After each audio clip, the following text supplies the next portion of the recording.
Hi everyone. Before we get into this audiobook, I'd really appreciate it if you could hit the subscribe button and drop a like. It helps me out a lot as well as contributes a lot to the channel. Now let's get into the story. I hope you enjoy. The moon hung high and bright in the sky, illuminating the thick canopy of pines that surrounded the packlands.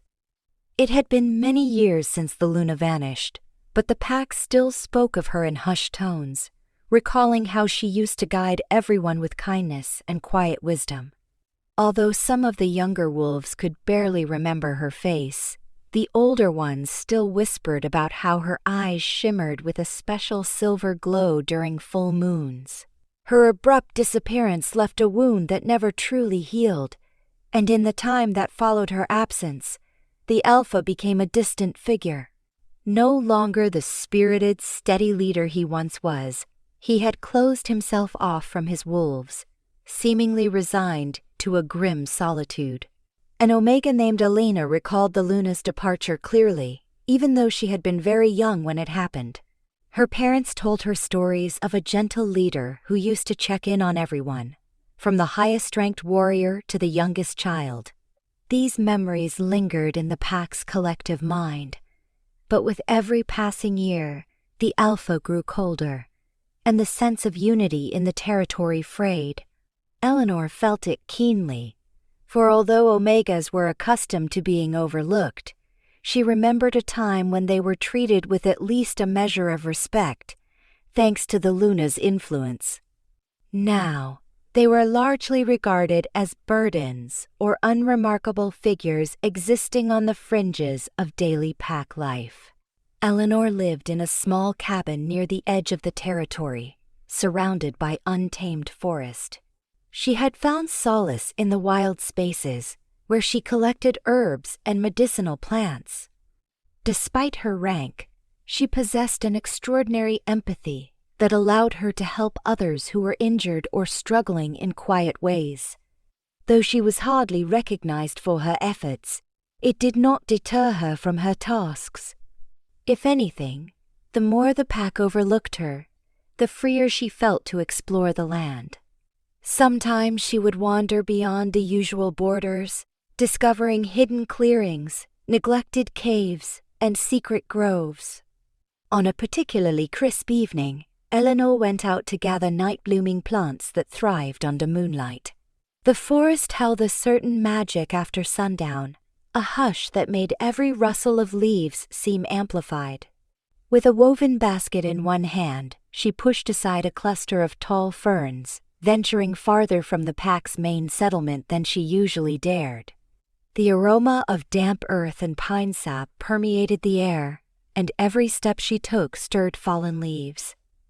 As she walked, she occasionally spotted a distant glimmer of wolves on their patrols, but they paid her little mind. She was, after all, just an Omega, and no one imagined she might be up to anything significant.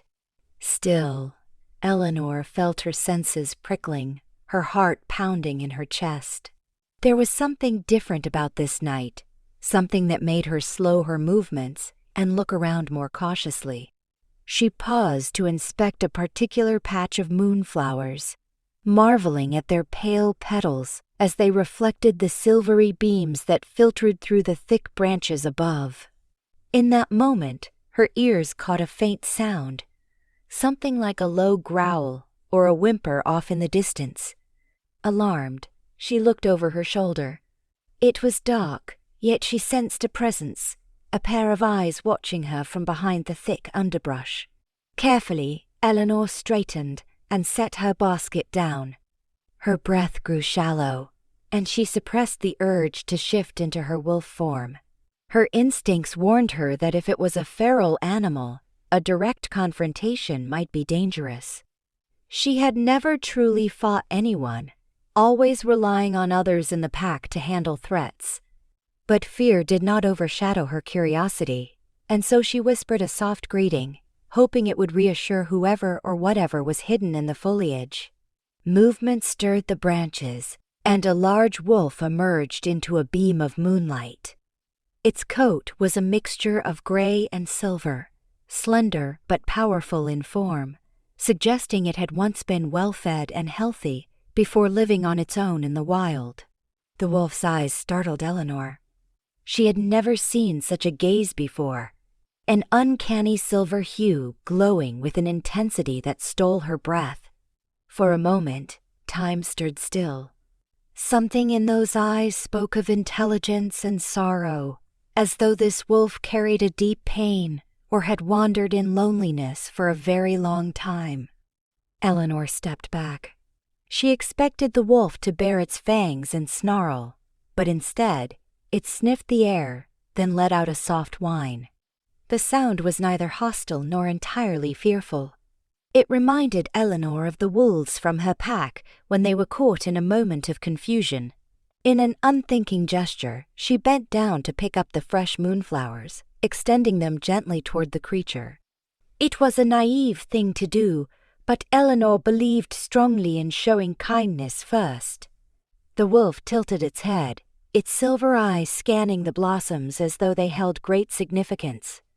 Another whine escaped its throat, and it took a few careful steps forward, closer to Elinor. Despite her heart pounding, Elinor felt an odd sense of calm wash over her. She dared to speak once more, her voice trembling but filled with empathy as she tried to reassure the strange wolf that she meant no harm. Suddenly, a twig snapped in the distance. The wolf's ears flicked, and in a flash, it turned, bounding away into the deeper shadows of the forest. Elinor called out, urging it to stay, but only silence followed. The only indication of the wolf's presence was a slight rustling of leaves and the fading scent of wild musk. For a time, Elinor stood in silence, her mind racing with questions. Something about that wolf was different. She had seen feral wolves before, the kind that separated from their packs or lost themselves due to tragic circumstances, but none had ever locked eyes with her in such a human-like manner. And certainly none had possessed that intense shade of silver. The more she thought about it, the more her heart pounded with the realization that this could be something monumental. Yet she was just an Omega, someone who lacked standing in the eyes of most. Could it be that she had found the lost Luna, the one who had mysteriously vanished all those years ago? Her mind whirled with the memories of older pack members who would recall how the Luna had been known for her distinctive, luminous eyes. At the time, Elinor was too young to remember many details, but the stories lingered in the collective consciousness. The Luna had once been revered for an almost otherworldly gaze that shone even in human form, a trait that set her apart. Now Elinor had come face to face with a wolf whose eyes radiated exactly that sort of silver light, and the realization sent a chill through her. Was it truly possible that the pack's beloved leader had been living feral all these years, hidden and forgotten? When Elinor finally left the forest that night, she returned to her small cabin in a daze. She had left her basket behind in her panic when the strange wolf ran, and by the time she realized she had forgotten it, her limbs felt too heavy with exhaustion and adrenaline to go back. She collapsed onto the wooden chair by her hearth, staring into the low flames of the fireplace, trying to sort through the torrent of thoughts. If this wolf was the Luna, then she had to tell someone, right? But who would believe an Omega? And more importantly, could revealing the truth place the wolf in danger? She also remembered that the Alpha, as distant as he had become, still bore the mark of betrayal on his heart. For years, gossip had flowed like a steady stream, insinuating that maybe the Luna had run off to some distant land, or perhaps she had been taken by rogues. A few even whispered that the Alpha might have been responsible for her disappearance in a twisted display of power. The pack was rife with rumors, and Elinor could not be certain whom to trust. Thus began a restless night for Elinor. She found little sleep, haunted by the expression in that feral wolf's eyes. Something about the encounter gave her hope, tempered with apprehension.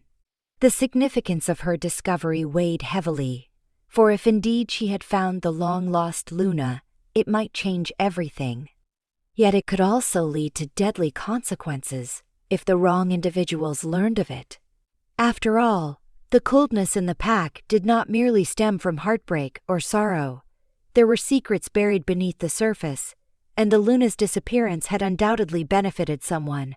The next morning, the sun broke over the horizon, casting a faint warmth across the territory. Elinor woke with a renewed sense of purpose. She could not just abandon the possibility that the Luna was out there, alone and living like a wild beast. She felt a moral obligation to do something. Gathering her courage, she decided to return to the forest and see if she could pick up the wolf's trail. She might be powerless in the eyes of the pack, but her heart told her that she had to try.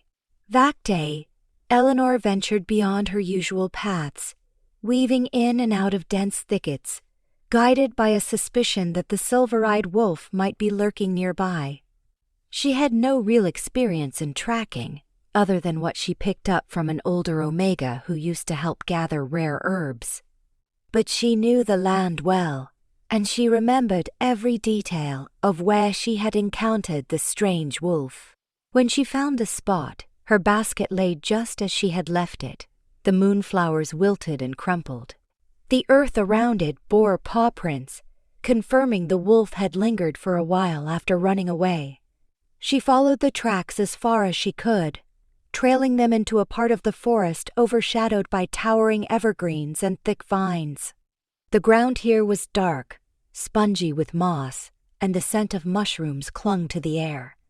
Elinor sensed she was nearing a place seldom visited by the pack, which made it the perfect refuge for a wolf trying to remain undetected. Her heart quickened at each snapped twig or rustle of leaves, but she pressed on, determined to find any sign of the creature.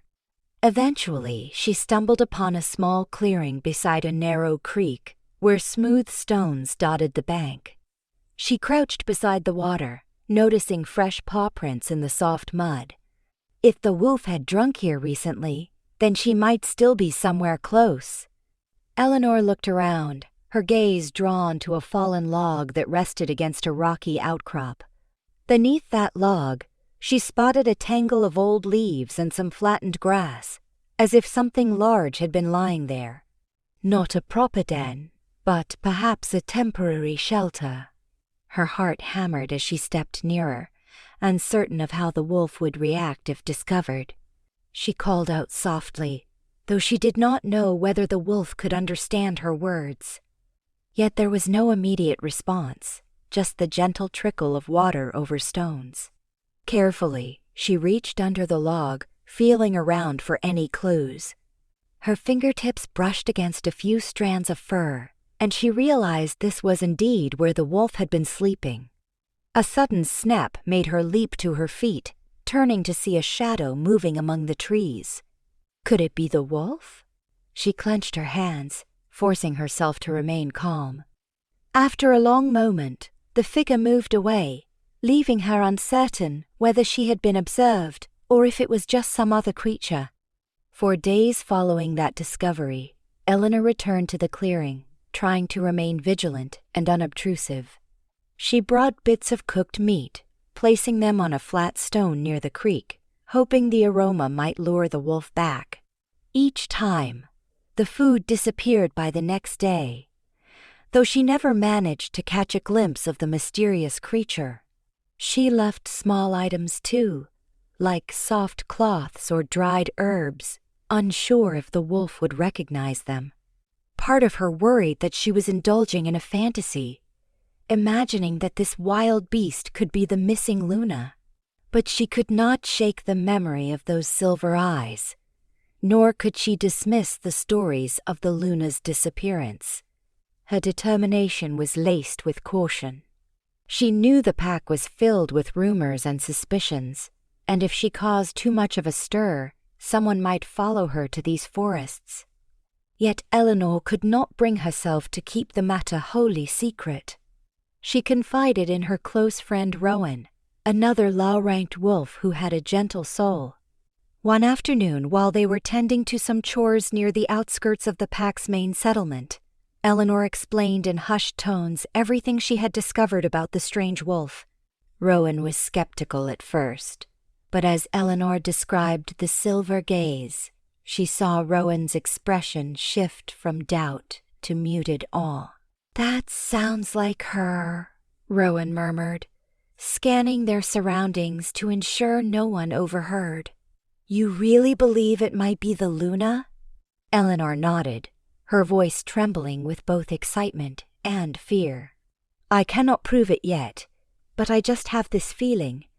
I have seen how some wolves look at me, and I am certain they would mock me for even suggesting this possibility. But I have to keep trying. Maybe I can help her. It feels like the right thing to do." Rowan placed a comforting hand on Elinor's shoulder. "Just be careful. You know how things are. If someone does not want her to return, that means we have enemies in our midst. Please do not wander alone in dangerous areas unless you have to. There is too much at stake." Elinor promised to be cautious, though in her heart she knew that her mission carried tremendous risk. If the lost Luna was truly alive and feral, and if powerful figures had engineered her disappearance, then discovering her and bringing her back would surely unsettle dangerous individuals. Still, Elinor resolved to continue. If there was any chance that she could help restore the wolf's memory and reunite her with the pack, she would not turn her back on that opportunity. That night, Elinor prepared another small meal of roasted rabbit and gathered a few medicinal herbs. She hoped these would ease any aches or ailments the wolf might be suffering. Under the glow of the moon, she made her way to the creek once more, feeling the cool breeze against her skin and listening to the nocturnal choir of insects. She left her offerings by the stone, then found a discreet spot near a low bush to wait. She had decided to stay longer this time, hiding behind foliage in the hope of glimpsing the wolf when it came to investigate. As the minutes turned into hours, the forest grew darker, the moon occasionally vanishing behind drifting clouds. Elinor struggled to keep still, her muscles stiffening with cold. A sense of quiet expectancy fell over her, each leaf rustle or branch creak making her heart skip a beat. Eventually, she heard a soft patting of paws and pricked her ears, straining to see through the gloom. There, barely visible, the large silver-gray wolf stepped out of the shadows, nose lifted to catch the scent of food.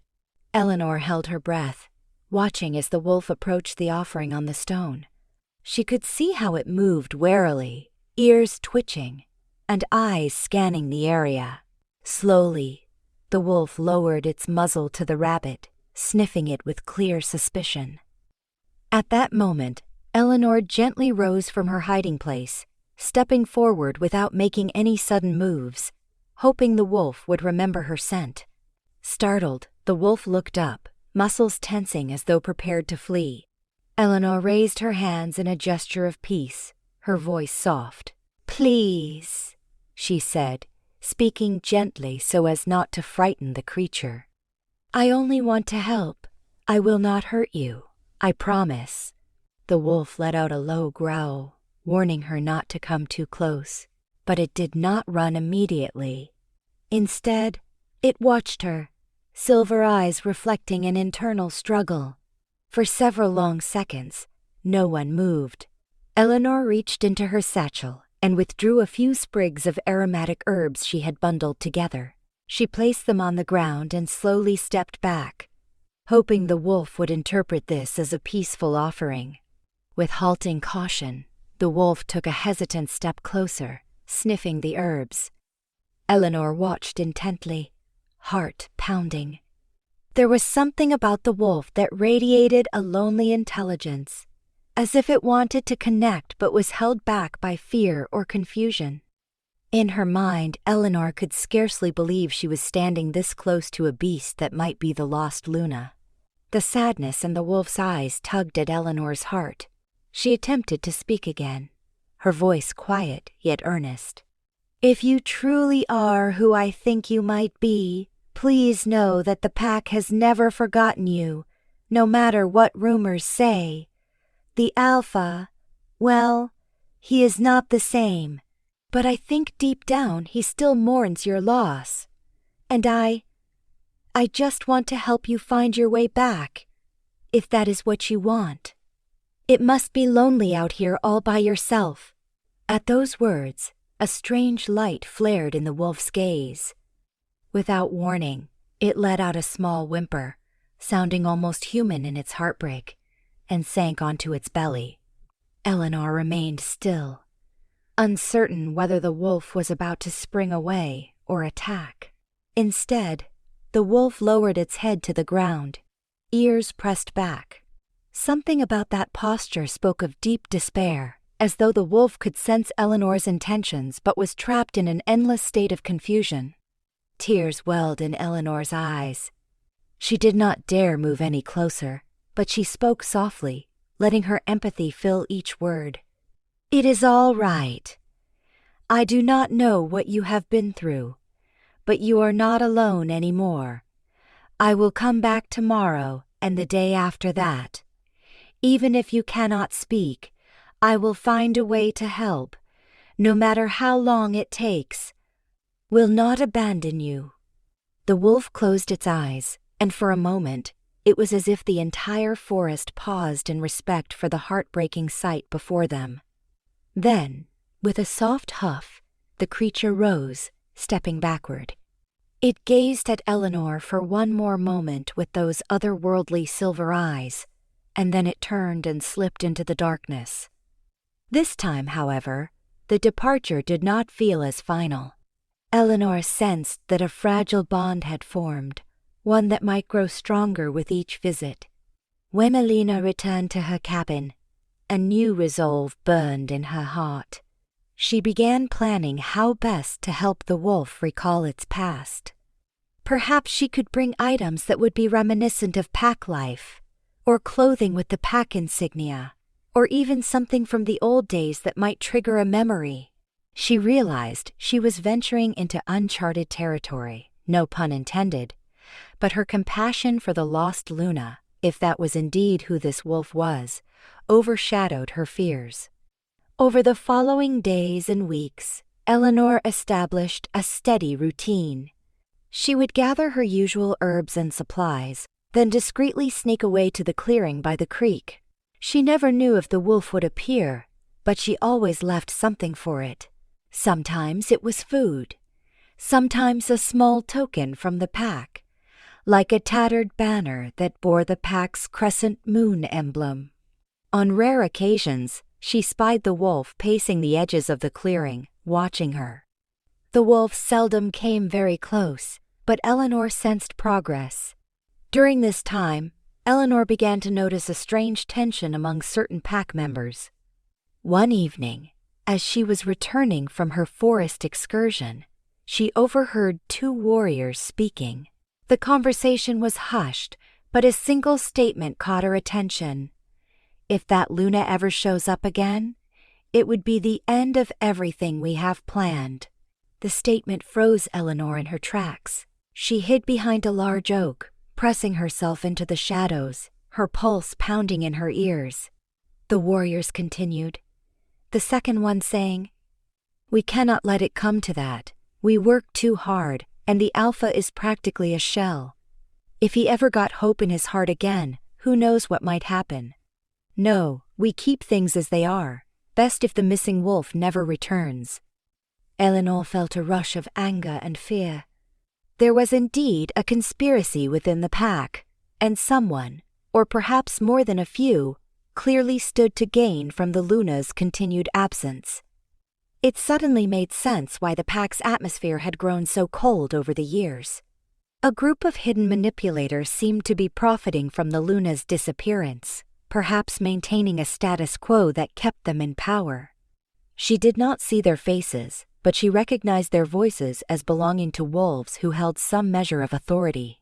They had obviously felt free to discuss their plans under the assumption that no one would be listening at that hour. Elinor understood that if they knew she was trying to bring the Luna home, both she and the lost Luna would be in grave danger. This revelation only strengthened her conviction.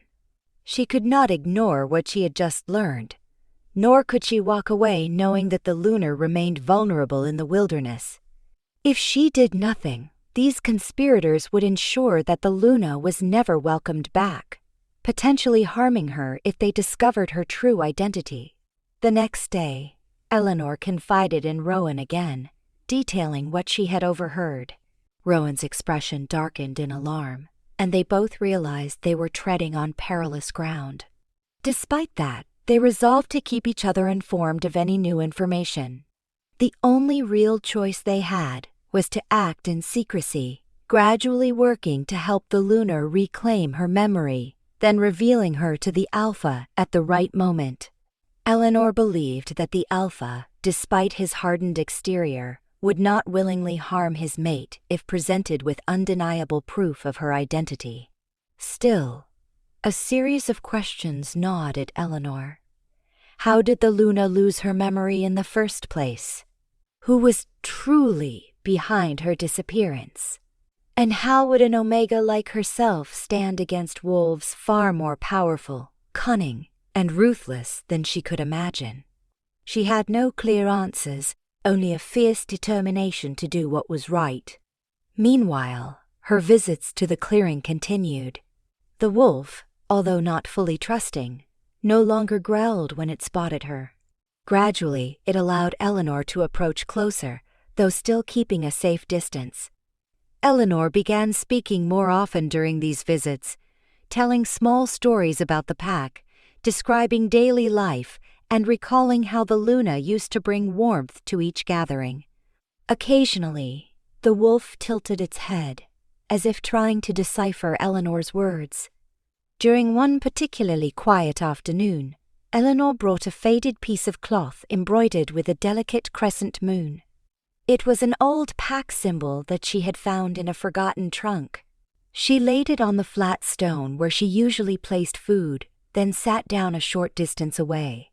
The wolf eyed the cloth curiously, and when it tentatively sniffed at it, something remarkable happened.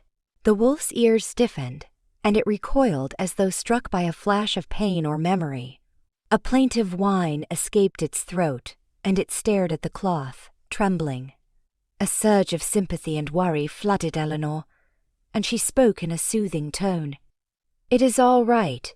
You might not remember yet, but this symbol was once important to you.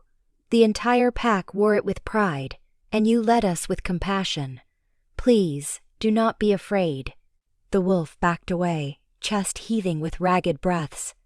Elinor remained where she was, resisting the urge to reach out. After a few moments, the wolf gathered itself and made a soft, anguished sound. Its gaze flickered between the cloth and Elinor, as if asking for guidance that it could not quite understand. Elinor murmured gentle words, reassuring the creature that she would never hurt it. Eventually, the wolf settled somewhat, though it still eyed the cloth with wary confusion. When at last Elinor headed home, she was overcome by both hope and sorrow. The cloth had stirred something within the lost Luna, of that she was certain. But the wolf's reaction suggested that the path to full remembrance might be painful. She could not fathom the anguish of regaining lost memories, especially if they involved betrayal or trauma. Still, any sign of recollection was a step forward. That evening, she and Rowan devised a plan to gather additional items that might spark memories in the feral Luna.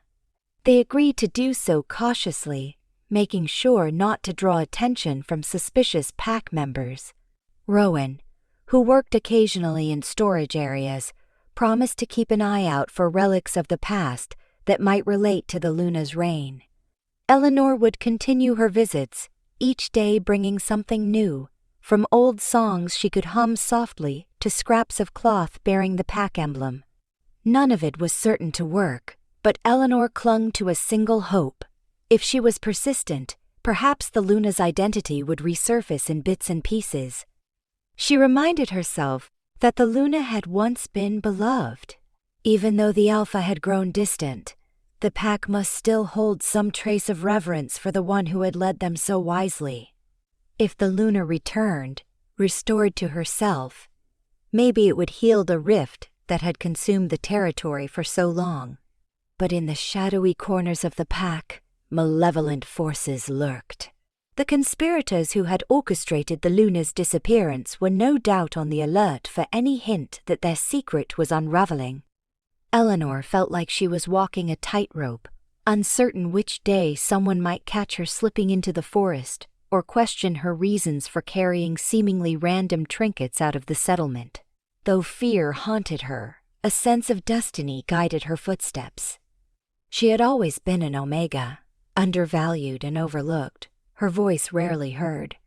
Now, fate had given her an important task: to help the Luna find her way home. Elinor did not know how everything would end, but she resolved to see it through, no matter the danger.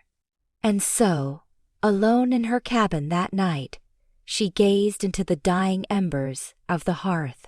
Tomorrow would bring more secrets, more challenges, but also another chance to reach the lost Luna. Her heart pounded at the prospect, and a small smile graced her lips.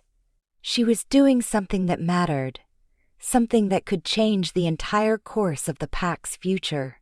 The Luna was alive, and Elinor vowed to bring her back. Morning light filtered through Elinor's curtains, rousing her gently from a dream where she saw the silver-eyed wolf running through moonlit fields. For an instant, she felt peaceful, then the weight of her responsibilities settled on her shoulders. She stretched her limbs, prepared a quick meal, and then left to complete her daily chores. She had made it a point to maintain a normal routine, so as not to rouse suspicions within the pack. That day, her tasks involved assisting the elderly Beta's mate with household duties. The Beta and his mate lived in a modest home near the center of the settlement. Although they were high-ranked, they treated their subordinates with a degree of dignity which made them somewhat more approachable than others. Still, Elinor proceeded carefully. She moved about the place, cleaning and fetching items, all the while listening intently to any gossip that might drift her way. The Beta was a solemn figure, stooped by time and old injuries. He often muttered about how the pack had changed since the Luna vanished, how everything was more closed off and harsh.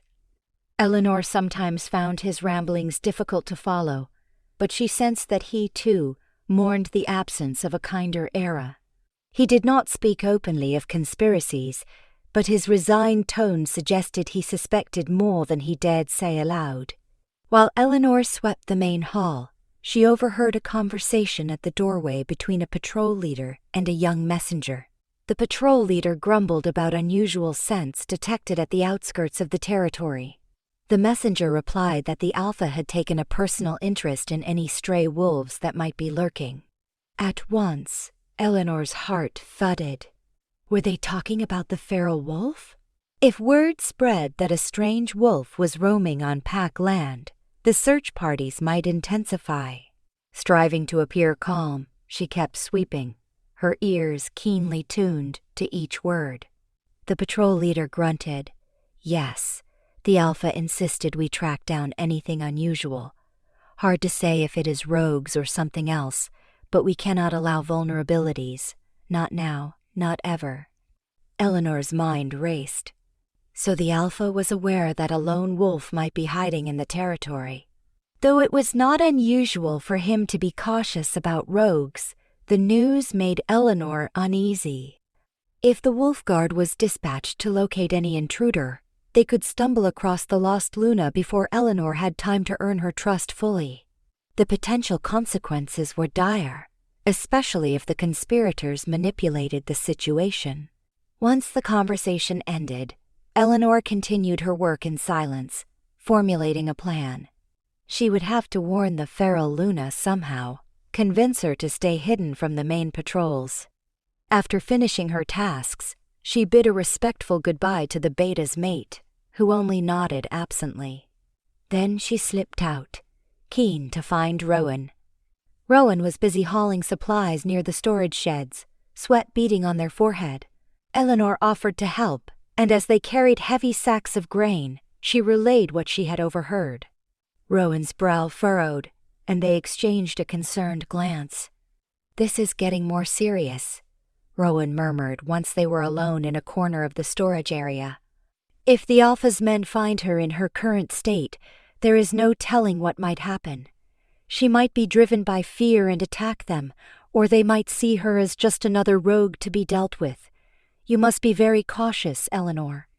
"I know," she replied, worry knitting her brow. "I have to warn her, but how can I explain danger to a wolf that may not fully understand me? It is not like I can hand her a note and hope she reads it. She only seems to vaguely recognize certain things, and she is easily frightened." Rowan patted her shoulder gently. "You have an extraordinary gift for empathy. If anyone can convey this message to her, it is you. Maybe you should focus on reminding her of the pack's territory. If she recalls anything, she might sense that patrols are a threat. Do your best, but do not put yourself in harm's way. If someone finds out what you are doing..." A chill raced down Elinor's spine at the implication. She thanked Rowan and returned to her cabin to gather a few items before heading back out. She grabbed another piece of old, familiar cloth from the trunk, an oil lamp for light, and a small skin of water. Her heart pounded with the urgency of her mission. That afternoon, she found the clearing empty. She recognized the sense of unease in the air, as if the forest itself was bracing for a confrontation. Each step she took was measured, her senses on high alert for any sign of the patrol. Though the forest was vast, she could never be entirely sure that a warrior wolf was not lurking just beyond the nearest thicket. She went to the creek and placed her usual offerings, then sat on a mossy stone, scanning the surrounding trees. Minutes dragged by, then hours, with no sign of the wolf. The sun dipped lower, painting the horizon with hues of amber and scarlet. A creeping sense of dread wove through her. Could the wolf have moved on? Or worse, had the pack's patrols already discovered her? Just when Elinor was about to lose hope, she heard a familiar rustling of underbrush. She turned to see the silver-eyed wolf emerge, its posture tense and wary, as though it sensed a heightened danger. Elinor released a breath she had not realized she was holding. Slowly, she raised her hands, trying to convey a calming presence. "I am glad you came," she whispered, unsure if the wolf could understand her words. But she spoke anyway, believing that her voice might soothe. "Things are getting more dangerous. There are others searching for you now. Do you understand?" The wolf cocked its head, nostrils flaring to sample the scents. Elinor pointed toward the distant settlement, then made a gesture of two hands pushing outward, as if saying, "Do not go there," or "Be cautious." She repeated the motion, feeling somewhat foolish, but hoping the wolf might sense her intent. The creature's ears flicked, and it let out a low growl, not directed at Elinor, but perhaps an instinctive response to the warning. Elinor could see the tension coiled in the wolf's body, and she felt a surge of frustration that words alone could not bridge the gap between them. She remembered how the wolf had reacted to the pack emblem, so she pulled out another piece of embroidered cloth, this one bearing the name of their pack's founder, a detail that might be recognized by anyone who once served as Luna Prawl. She placed it carefully on the ground, then stepped back. The wolf approached, nose twitching. As soon as it caught the familiar scent of the cloth, it froze. Elinor observed the creature tremble, as though a memory or emotion was struggling to surface. Then the wolf let out a series of whimpers, its eyes darting about, lost in turmoil. It was as if parts of the Luna's mind were trying to resurface, swirling just beyond reach. Elinor took a slow, careful step forward, extending her hand. "You know this place," she said softly. "You were our Luna. You had a name once, and I wish I knew it. I wish I could help you remember it, but for now, please, trust me. Danger is coming. I do not want you to be hurt." A soft breeze rustled the trees, carrying the faint howl of a far-off wolf. The silver-eyed wolf startled at the sound, crouching low as if poised to flee or fight. Elinor noticed tears welling in her own eyes, frustration surging within her. How could she communicate the urgency of the situation when the Luna might only understand bits and pieces? In desperation, Elinor began speaking about the day the Luna vanished, describing how people had searched for her in vain, how the Alpha had retreated into himself, how the entire pack had lost its sense of warmth. Unity. The silver-eyed wolf stared at her, unblinking, as though hanging on every word, even if it could not fully comprehend. Elinor did not try to hold back her emotions. Tears streamed down her face as she recounted the loss and loneliness that consumed the pack. Something in her voice, or perhaps the raw emotion, seemed to provoke a response. The wolf's eyes narrowed, glimmering with an awareness that hinted it was more than just an animal. A quiet whine emanated from the creature's throat, and it took a few faltering steps closer to Elinor. Cautiously, Elinor remained still, letting the wolf come to her. Then, the wolf pressed its muzzle against Elinor's hand, just for a moment. It was a fleeting, tentative gesture that spoke volumes. Elinor's heart soared. She gently laid her palm between the wolf's ears, stroking the wild fur. The wolf trembled, torn between the familiarity of touch and the instincts that told it to remain wary. In that instant, Elinor could feel a spark of connection, a bond that transcended the usual dynamic between an Omega and a high-ranking wolf. If this creature was indeed the Luna, then their ranks no longer mattered. What truly mattered was that two souls were reaching across a chasm of fear and confusion, desperately trying to bridge the gap. Yet the moment was cut short by the sound of snapping branches. Both Elinor and the wolf jolted. She heard the distant growl of wolves in patrol formation, the rhythmic beat of paws on the forest floor. They were drawing nearer.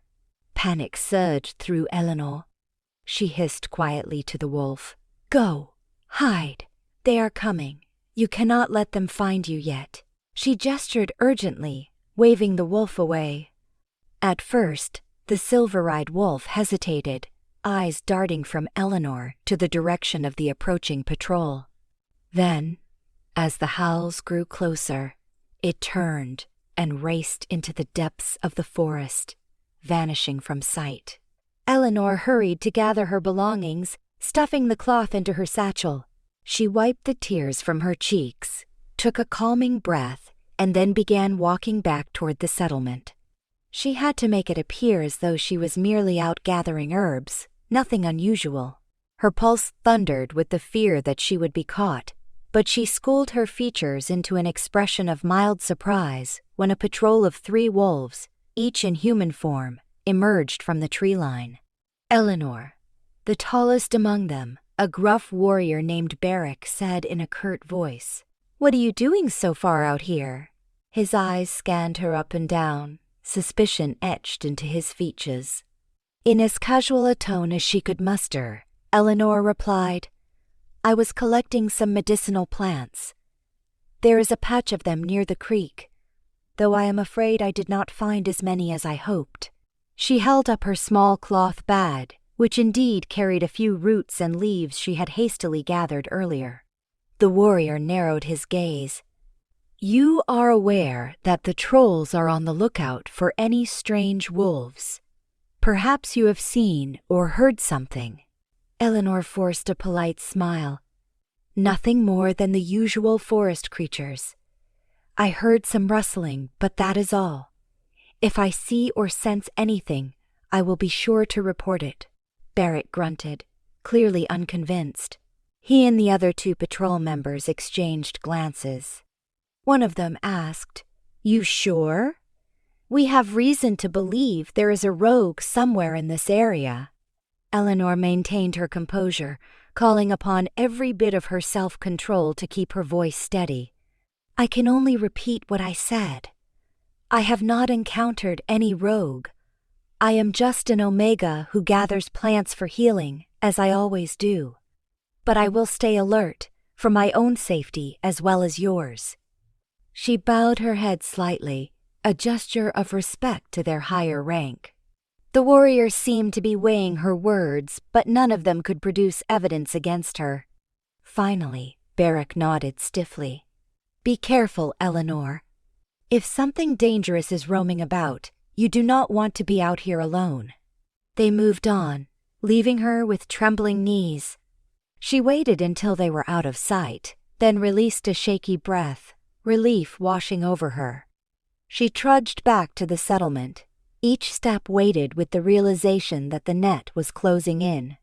The conspirators, whoever they were, would push for the lost Luna to remain lost, and the Alpha's official patrols would hunt for what they believed was a rogue threat.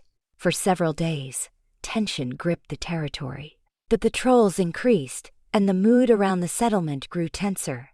Even the weather seemed to mirror the unease, clouds rolling in to cast gray shadows over the land. Elinor did her best to maintain a low profile, but she was aching to return to the clearing by the creek. She worried about the wolf, haunted by the memory of their last moment of connection. At last, the patrols seemed to shift their focus, perhaps drawn away by another lead. Elinor seized the opportunity to slip away again. She found the clearing abandoned, but the traces of the wolf's presence remained fresh. Paw prints dotted the mud near the stream, and the remains of the previous offering she had left were scattered about. She called softly, hoping the wolf might still be around. After a moment, she heard a faint rustle, and the silver-eyed creature emerged from behind a curtain of vines. Relief swelled in her chest. The wolf looked tired, as if it had been on edge for days, but it did not flee her presence. Elinor approached with slow steps, kneeling down and placing her palm on the ground in a gesture of friendship. The wolf's nostrils flared, then it gently brushed its muzzle against her outstretched hand. In that brief contact, Elinor felt a flood of empathy, as though the wolf was desperately trying to communicate something beyond simple survival. She whispered, "I am still here, and I am not going to give up on you. We will find a way to bring you back, to help you remember who you are. I just hope it is not too late."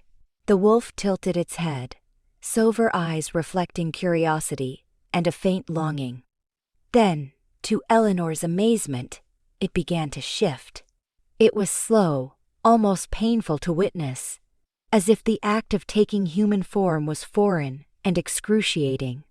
Bones popped and muscles stretched. The wolf whimpered, looking as though it might abort the transformation at any moment. Yet something drove it onward, a desperate desire to connect. Elinor watched with wide eyes, hardly believing what she was seeing. She had never beheld such a halting, traumatic shift. When it was finally over, a woman crouched before her, wrapped in a tangle of wild hair, eyes still the same haunting silver. She trembled, struggling for breath, arms wrapped protectively around her body. Elinor's voice caught in her throat. "Oh my, you really are." The conclusion was obvious. This was no simple rogue.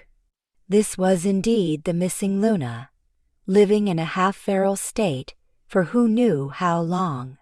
The woman's face twitched with raw confusion, her lips moving as though she wanted to form words but could not recall how.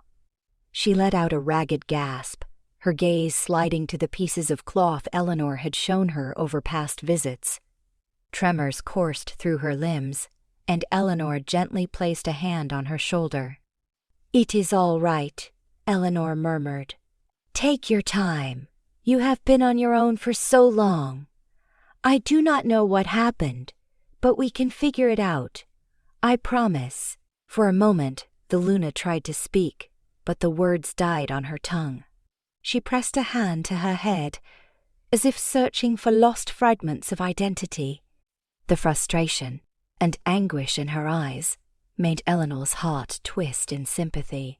How terrifying must it be to sense that you once had a home, a mate, a rank, and an entire life, yet not be able to recall details.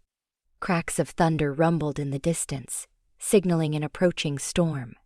The Luna flinched at the sound, her eyes darting around as though ready to bolt. Elinor gently helped her up, draping a light blanket over her trembling frame. "Let's get you somewhere safe before the rain hits," Elinor said, although she had no idea where that somewhere would be. Her cabin was an option, but bringing the Luna into the heart of pack territory was dangerous, especially with the patrols still searching for rogues. She glanced around, recalling a hollowed-out old tree trunk she had once used for shelter during a sudden storm. It was deeper in the forest, well off the beaten path.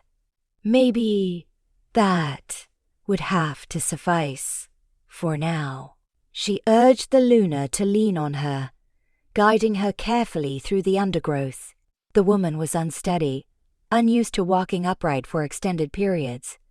Each step was a struggle, and Elinor had to summon all her strength to support her. Rain began to patter against the leaves, and the wind picked up, carrying the scent of damp earth. Lightning streaked across the sky, briefly illuminating the forest in a stark white glow. They pressed on, eventually reaching the ancient tree, whose interior had been hollowed out by time and nature. Elinor helped the Luna inside, then positioned herself at the entrance, trying to shield them both from the worst of the weather. Thunder roared overhead, and the Luna shivered, her gaze haunted. Elinor wrapped the blanket more tightly around her, though it did little to ward off the chill that penetrated the hollow. The woman's eyes flicked toward Elinor, and in them, Elinor saw gratitude mixed with profound despair. "I am sorry," Elinor whispered, tears threatening to rise again. "I wish I could do more for you. I wish I had the power to fix this right away. You do not deserve this loneliness." They stayed like that for a while, the storm raging outside, lightning illuminating the tear-streaked faces within the hollow trunk. The Luna, for her part, fought to produce words but could only manage a few incoherent sounds. Each attempt left her more frustrated, her fists clenching the blanket. Elinor spoke softly, hoping to calm her. She told little stories of the pack, focusing on positive memories, trying to stir recollection without causing more pain. She spoke of the Luna's rumored kindness, her warm smile, how everyone felt safe under her leadership. The Luna's breathing steadied somewhat. A flicker of recognition lit her eyes when Elinor mentioned certain events, like old festivities or pack traditions. It was not enough to spark a clear memory, but it hinted that the knowledge was there, buried beneath whatever trauma had locked it away. Eventually, the storm lessened, the thunder rolling off into the distance. The rain continued in a steady drizzle, but it was no longer the violent deluge of earlier. Elinor considered the next steps carefully. Could she risk taking the Luna to her cabin, at least for the night? That might be the only way to keep her safe from both the elements and the patrols. But the risk was immense. If the conspirators discovered her, or if the Alpha's wolves tracked her, they could both face severe repercussions. Still, Elinor could not leave her in the wild, not when the Luna was clearly struggling with the shift between human and wolf forms. With a trembling resolve, Elinor decided she had no choice. She would have to bring the Luna back to her hidden cabin on the edge of pack territory. While it was not entirely out of sight, it was far enough from the main settlement that they might avoid prying eyes if they were very careful. She crouched beside the Luna, speaking gently. "Come with me. I have a small place. It is not much, but it is warm, and you can rest there. I promise, I will keep you hidden." She extended her hand. The Luna blinked in confusion, but after a moment, she slipped her trembling hand into Elinor's palm, her fingers curling weakly around it. To Elinor, that gesture felt like a silent plea for help. She nodded reassuringly, then carefully assisted the Luna to her feet. They exited the hollow trunk and made their way through the soggy forest, the damp undergrowth brushing against their legs. The wind still sighed in the branches overhead, and every now and then a drop of water splashed onto their faces from the leaves above. It was a slow journey, punctuated by frequent breaks whenever the Luna needed to rest. But at last, Elinor's humble cabin came into view, nestled among a cluster of tall pine trees. She slipped inside with the Luna, swiftly shutting the door behind them. The interior was dim, lit only by the last fading twilight that filtered through the single window. Elinor guided the woman to a small cot in the corner, then hurried to light the lantern. Soft illumination filled the cabin, revealing the sparse but cozy furnishings. A few rough-hewn shelves lined the walls, holding jars of herbs and a scattering of personal trinkets. A modest fireplace sat opposite the bed, and Elinor quickly moved to kindle the flames, tossing in kindling and blowing gently until a flicker of fire caught. Warmth began to radiate from the hearth, filling the room with a welcoming glow. She turned to check on the Luna, who was sitting stiffly on the cot, eyes sweeping the interior of the cabin. Something about the sight of four walls and a roof appeared to unsettle her, as if she had forgotten what it meant to live indoors. Elinor approached slowly, kneeling beside her. She reached for one of the blankets folded at the foot of the bed. "Here, let's get you warm." As Elinor wrapped the blanket around the Luna's shoulders, she noticed the woman's skin was covered in faint scars, some of them looking quite old. She inhaled sharply at the sight, wondering what trials the Luna had endured in her years of wandering. A surge of anger flared within Elinor, thinking of the conspirators who might have forced the Luna into this life of misery. But she quickly tempered her emotions, reminding herself to be gentle in the moment. The Luna's gaze flicked to Elinor's face, and for a brief second, there was a spark of gratitude. She took in a ragged breath, and though her voice was no more than a croak, she managed a single whispered word. "Home?" Elinor felt tears prick the back of her eyes. She nodded, placing her hand over the Luna's. "Yes, you are safe here, I promise. No one will hurt you." At that assurance, the Luna's shoulders sagged, and she slumped forward. Exhaustion had clearly taken its toll. Elinor eased her down onto the cot, adjusting the pillow beneath her head. Then she busied herself with heating a pot of water over the fire. She stirred in some dried herbs meant to soothe the body and calm an anxious mind, hoping the aroma alone might offer some relief. While she waited for the brew, she caught sight of her reflection in an old, slightly warped mirror on the wall. Dark circles sat under her eyes, and worry lines creased her brow, revealing the toll the past weeks had taken on her as well. But she pushed aside her fatigue, knowing she had to remain alert. A single slip could endanger them both. Once the tea was ready, Elinor poured a cup and sat beside the Luna again. Gently, she helped the woman sip, mindful that her motor skills were still shaky. The Luna grimaced slightly at the taste, but swallowed it, a few stray drops trickling down her chin. Elinor dabbed them away with a cloth, murmuring reassuring words. For a while, they sat in silence. Outside, the rain continued its steady patter, a rhythmic lullaby that kept them both on edge. But the warmth of the fire and the tea's gentle herbs soon took effect. The Luna's eyes drifted shut, her body going limp as she slipped into a much-needed sleep. Elinor carefully tucked the blanket around her, making sure she was comfortable. Then, exhaustion slammed into Elinor as well, but she resisted the urge to lie down. She took a seat on a wooden chair a short distance away, determined to keep watch. If anyone came to the cabin or if the Luna suddenly needed help, she wanted to be ready. Her mind buzzed with questions about what tomorrow would bring. Hiding the Luna here could only be a temporary solution. The longer she stayed, the greater the risk of discovery. A part of Elinor wondered if she should confide in the Beta or even the Alpha himself. But those dark rumors about pack conspirators ran too deep. She could not be certain who to trust. All she knew was that she had to help the Lunar regain her memories and find a way to reclaim her rightful place. Only then could the pack be freed from the cruelty and manipulation that festered in the shadows. Her eyelids grew heavy. The crackling of the fire and that hypnotic patter of rain threatened to lull her into slumber. She fought it, gripping the arms of the chair in an effort to stay awake. Eventually, though, the day's tension eroded her resolve, and she drifted off, head nodding forward.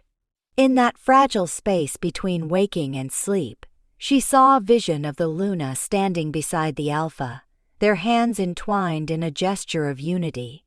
A sense of peace and joy radiated from them, bathing the pack in a warm light. But just as swiftly, the scene was shattered by the sound of vicious snarling, and the image dissolved into darkness. Elinor snapped awake, heart pounding, unsure if the noise was real or part of her dream. The cabin remained quiet, save for the steady breathing of the Luna. Elinor exhaled shakily, rubbing her eyes. Tomorrow, she would need to find Rowan, gather more supplies, and perhaps find a way to get word to the Alpha without tipping off the conspirators. But for now, she allowed herself a few hours of uneasy rest. She listened to the comforting rhythm of the Luna's breathing, a reminder that she was no longer lost in the wild, but under the care of someone who believed in her. For better or worse, they had crossed a boundary that night. The path ahead would be fraught with danger and uncertainty, but also with hope. Because in saving the Luna, Elinor might just save the entire pack from the grip of a cold tyranny that had gone unchallenged for too long. And as sleep claimed her once more, Elinor silently vowed that she would not fail. Night stretched its final hours across the sky when Elinor was pulled from a troubled doze, her entire body jolting with the sudden awareness of her new reality. At first, she thought she was still huddled on her small wooden chair, dozing off from the exhaustion of caring for the half-feral Luna. But, in fact, she had drifted to the floor sometime during the night and fallen into a fitful sleep, with her head resting against the edge of the bed. All around the cabin, the shadows were long and deep, illuminated only by a faint glow from the dying embers in the fireplace. A sharp ache radiated through her back, a reminder of the uncomfortable position she had been in, though it hardly mattered when her eyes shifted to where the Luna slept fitfully on the cot.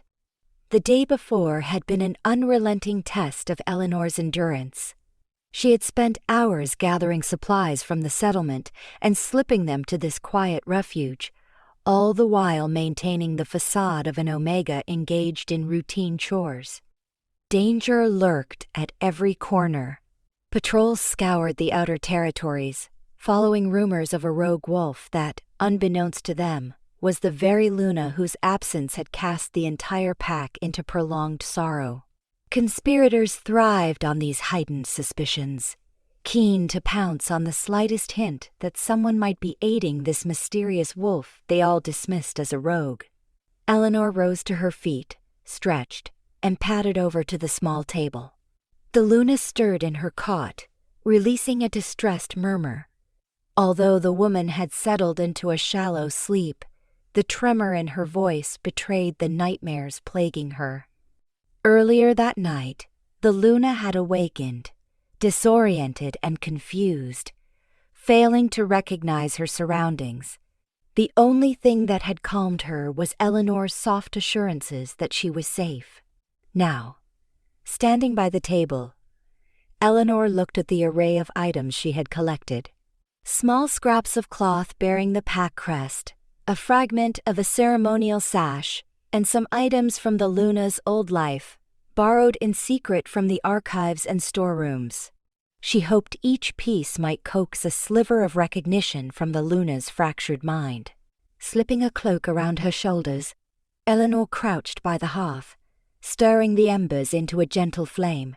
She added a few sticks of wood, watching them catch slowly, then turned when she heard a soft rustle from the bed. The Luna was awake, propped up on one elbow, her eyes reflecting the subdued light of the newly awakened fire. "Morning," Elinor said softly, unsure if the Luna understood. The silver-eyed woman blinked several times, then slowly sat upright. Even that minor movement seemed to sap her energy, a testament to how difficult life in the wild must have been for her. Elinor managed a small smile. "You made it through another night. How do you feel?" The Luna's response was a faint hum, accompanied by a look of mild confusion. She pressed a hand to her forehead, as if nursing a headache. She had spoken a few fragile words in the past days, simple, halting attempts at communication, but she was still a long way from regaining her language skills. With gentle care, Elinor offered her a cup of warm herbal tea steeped with mild sedatives to help ease her tension. The Luna grasped the cup awkwardly, and Elinor helped steady her trembling hand. She sipped slowly, her eyes never leaving Elinor's face, carrying a vulnerable mixture of curiosity and wariness. "Drink," Elinor encouraged, offering a thin, comforting smile. "It will help you feel better."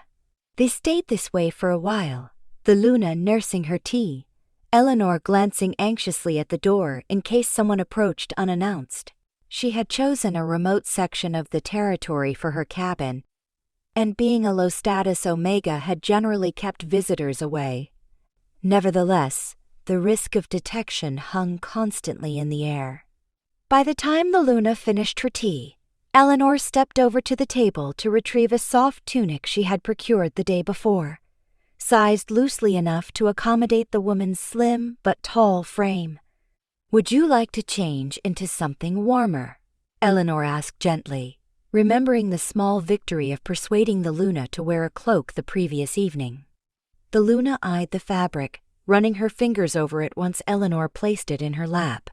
She hesitated, as though the simple act of dressing carried layers of memories hovering just beyond her reach.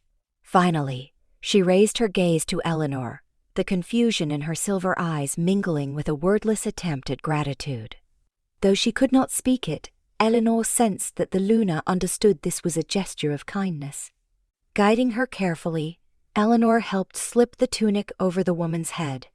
The Luna's skin still bore faint scars, remnants of her time in the wilderness, and Elinor's heart clenched with anger at whoever had forced the Luna into that feral existence. Once the garment was on, the woman shifted her shoulders, as though reacquainting herself with the sensation of properly fitted clothing. "There," Elinor said, stepping back. "That should keep you from feeling too cold." The Luna exhaled slowly, her fingers smoothing the tunic's hem. Then she hesitantly spoke, her voice hoarse from disuse. "Thank you." Elinor's heart soared at hearing words that were a conscious communication rather than fragmented mutterings in her sleep. She squeezed the Luna's hand lightly in encouragement. "You're welcome," she answered. "I know it's hard for you to speak, but every word helps." The Luna nodded and tried to form another phrase, but her expression nodded in frustration when the attempt collapsed into a strangled sigh. Her memory was there, waiting to be unlocked, yet the trauma and the years spent in wolf form had erected cruel barriers. Hoping to spark more recollection, Elinor gathered some items from the table. She showed the Luna a torn scrap of cloth embroidered with the old pack emblem, depicting a crescent moon and swirling tendrils reminiscent of stars. The Luna studied it, eyes flicking with an unspoken sense of recognition, but no clear words came forth. "You wore this symbol once," Elinor explained. "Everyone did, out of respect for you, but especially you. You led us alongside the Alpha. You were our Luna." The woman closed her eyes and exhaled in a trembling sigh, pressing the cloth to her chest. A fleeting memory seemed to surface. She uttered a choked sound, part grief, part longing, as though a ghostly echo from her past had brushed against her consciousness. Elinor placed a comforting hand on the Luna's shoulder, mindful that every recollection might be laced with pain. She whispered gently, "I don't want to push too hard, but I need you to know you have a home here, with the pack, and especially with the Alpha. He isn't the same as he once was, but I still believe he longs for your return." The Luna's lashes fluttered, a tear escaping that she quickly brushed away. It was the first time Elinor had seen her openly cry while fully awake. Heart aching, Elinor reminded herself that each sign of emotion, no matter how painful, meant the Luna was inching closer to reclaiming her identity. Just then, a sharp rapping on the cabin door shattered the quiet moment. The Luna flinched, her body tensing at the sudden noise. Elinor's heart kicked painfully. No one was supposed to come here. Quickly, she pressed a finger to her lips, signaling for the Luna to remain silent, then quietly approached the door. Through the thin wood, she heard a familiar voice. "Elinor?" "It's Rowan. Let me in." Relief flooded Elinor's veins, and she opened the door just enough for Rowan to slip inside. Her friend's face was pinched with worry, water dripping from a hood that looked hastily pulled over their head. Once inside, Rowan glanced at the Luna, offered a reassuring nod, then turned urgently to Elinor. "We need to talk," Rowan said, voice taut with anxiety. "Patrols have been intensified. Word is the Alpha himself has ordered a sweep of the entire outer ring of the territory. They plan to check every building and cabin, including this one, if they suspect you're harboring a rogue. On." Elinor's blood ran cold. She shot a glance at the Luna, who stood motionless, her fingers tightening around the small scrap of cloth. The idea of patrol wolves bursting in here, seeing the Luna in her weakened, partially amnesiac state, ignited pure terror in Elinor's mind. Rowan lowered their voice, mindful that the Luna was listening. "Some of the warriors seem eager to please whoever has been whispering in the Alpha's ear. It's not just about eliminating rogues. I suspect these so-called conspirators have stoked the fear. We have to get her out of sight, or at least present her under the right conditions. Otherwise, if they storm in and mistake her for a dangerous rogue, they might attack her on sight." Elinor clenched her fists at the mere thought. She felt the Luna's anxious gaze flick between them, as though she understood enough to sense danger in Rowan's words. "So what do we do?" Elinor asked, keeping her voice steadier than she felt. Rowan exhaled sharply.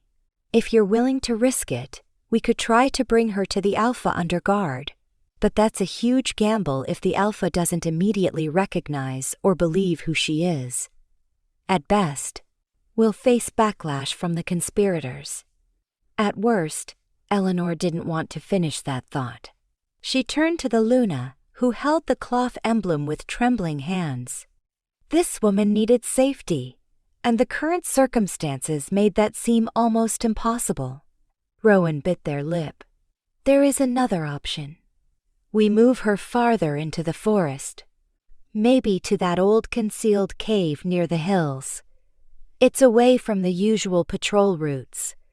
We can hide her there until we gather enough proof or plan the right moment to reunite her with the Alpha, but it's not comfortable. And if she's still weak, Elinor mulled it over. The thought of uprooting the Luna from her fragile sense of refuge to a cold, damp cave felt cruel. Yet leaving her here when patrols might appear at any hour was sheer madness. She met the Luna's gaze, saw the fear sparking in her silver eyes. At that moment, the Luna rasped out a word. "Hidden?" Her voice was unsteady, the question thick with dread.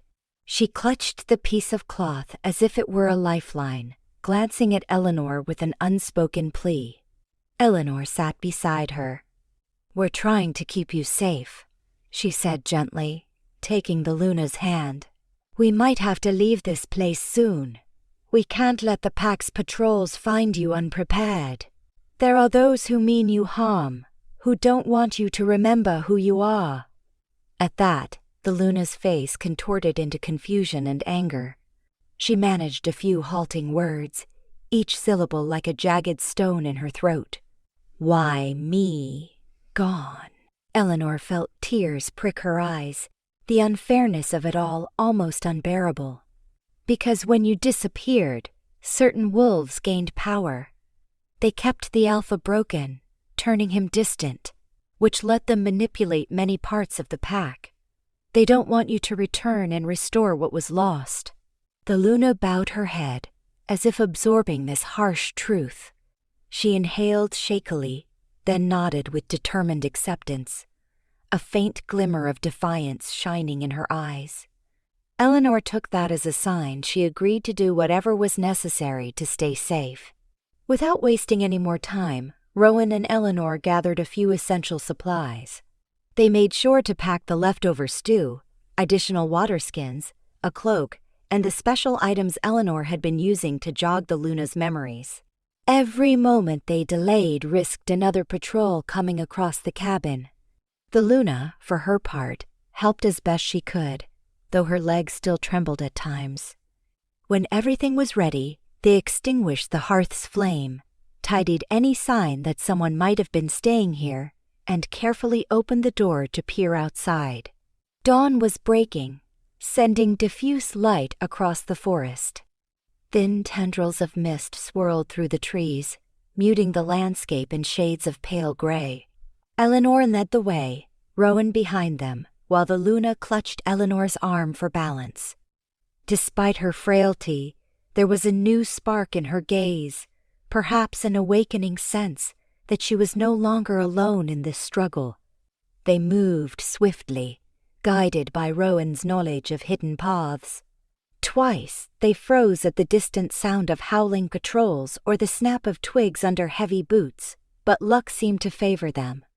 Gradually, the terrain sloped upward, leading them to a remote patch of forest crowned by ancient evergreens. It was a place largely avoided by the Pack's patrols, thanks to the tricky footing and the presence of hidden sinkholes. Rowan had discovered a small cave here years ago, an opening behind a cluster of boulders. At last, they found the cave's entrance, a narrow crevice partially concealed by moss and hanging vines. The scent of damp stone enveloped them. Inside, the cave opened into a modest, enclosed space with enough room for 3 or 4 people to stand and move about without feeling trapped. Stalactites hung from the ceiling, and the floor was smoothed by centuries of dripping water. It offered neither comfort nor warmth, but at least it hid them from prying eyes. They helped the Luna settle on a makeshift bed of spare blankets. She looked around with apprehension, as though uncertain if this was truly an improvement over the cabin, but she offered no complaint. Outside, Rowan gathered branches and undergrowth to camouflage the cave entrance further, leaving only a small gap for ventilation. Once everything was in place, the 3 of them sat down in the dim light, the only illumination coming from a lantern Elinor had brought.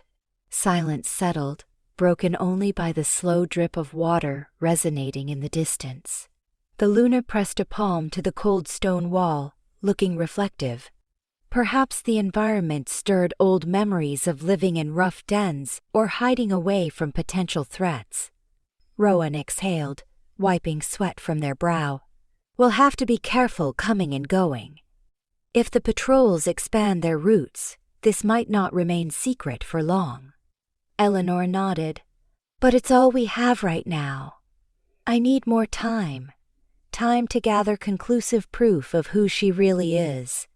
Rowan leaned against the wall, exhaustion evident in their posture. That proof might need to be the Luna herself. If she can shift in front of the Alpha and speak even a little, it might be enough to convince him. Problem is, he's as guarded as ever, thanks to those stirring up fear and distrust. At the mention of shifting, the Luna tensed, her gaze drifting to her hands, as though recalling the last painful transformation she had forced herself to endure. She parted her lips as if trying to speak, but only a frustrated exhale escaped. Elinor caught the flicker in her eyes, something close to determination but tinged with fear.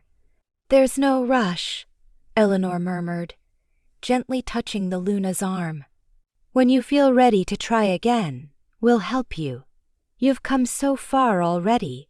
The Luna's chin trembled, yet she managed a small nod.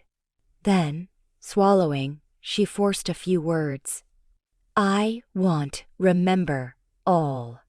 Elinor's throat tightened. The woman she had once known as the Luna was buried beneath layers of trauma and confusion, but each passing day stripped a bit more of that away. She only hoped that, when the moment of truth arrived, they would be able to stand by the Luna's side and protect her from those who wanted her to remain forgotten. They spent the rest of the morning tending to immediate needs. Rowan ventured out to collect water in a small pail at a nearby stream, returning with a hushed report that they heard patrols scouring the area near Elinor's abandoned cabin. Elinor used the time to show the Luna more relics from her old life, a hair comb inlaid with moonstones, presumably once dear to her, and an old ledger with the official mark she had used to sign documents as Luna. Seeing these objects sparked tears that the woman struggled to understand, but it also seemed to kindle flashes of memory. She would hold the comb, her fingers tracing the silver filigree, or run her palm over the ledger's cover with trembling reverence.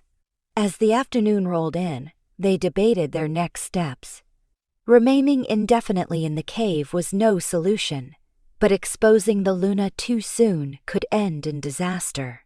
Meanwhile, the conspirators gained momentum, apparently whispering in the Alpha's ear about how the rogue presence threatened the pack's children and elderly.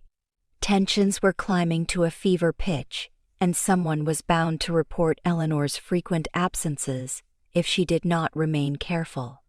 While Rowan took a brief nap, Elinor found herself alone with the Luna, who was quietly examining the battered ledger. Elinor knelt by her side, mindful of the faint damp chill that permeated the cave floor. She felt torn between wanting to press the Luna to recall more memories and fearing the pain each recollection caused her. "You used to help run daily life in the pack," Elinor said gently, pointing to the cover of the ledger. "You recorded important events, signed off on treaties, supervised new expansions in our territory. The Beta used to say you were the heart of the pack, always ensuring fairness." The Luna exhaled shakily, as though struggling to imagine herself in such an authoritative role. At last she placed a trembling fingertip on the ledger's worn insignia, then tapped it twice, a slight frown on her face. Elinor realized she was trying to convey something, though it was difficult to interpret. "Do you remember this mark?" Elinor asked, leaning closer. "It's the same symbol the Alpha wears on his ring." The Luna pressed her eyes shut, a tear slipping free. Then she spoke, voice barely audible. "He Ringer, remember him." Elinor's heart soared at that statement, however incomplete it was. The Luna was recalling the Alpha's presence, even if only in snatches. Yes, Elinor murmured, resisting the urge to embrace her for fear of overwhelming her. He's been lost without you. More than you can imagine. When you vanished, her words halted at a sudden sound. Outside, Rowan cursed under their breath, and footsteps hurriedly approached. A second later, Rowan ducked back through the concealed entrance, eyes wide with alarm. A patrol is heading this way, Rowan hissed. They've got hounds. We need to keep quiet and douse the lantern.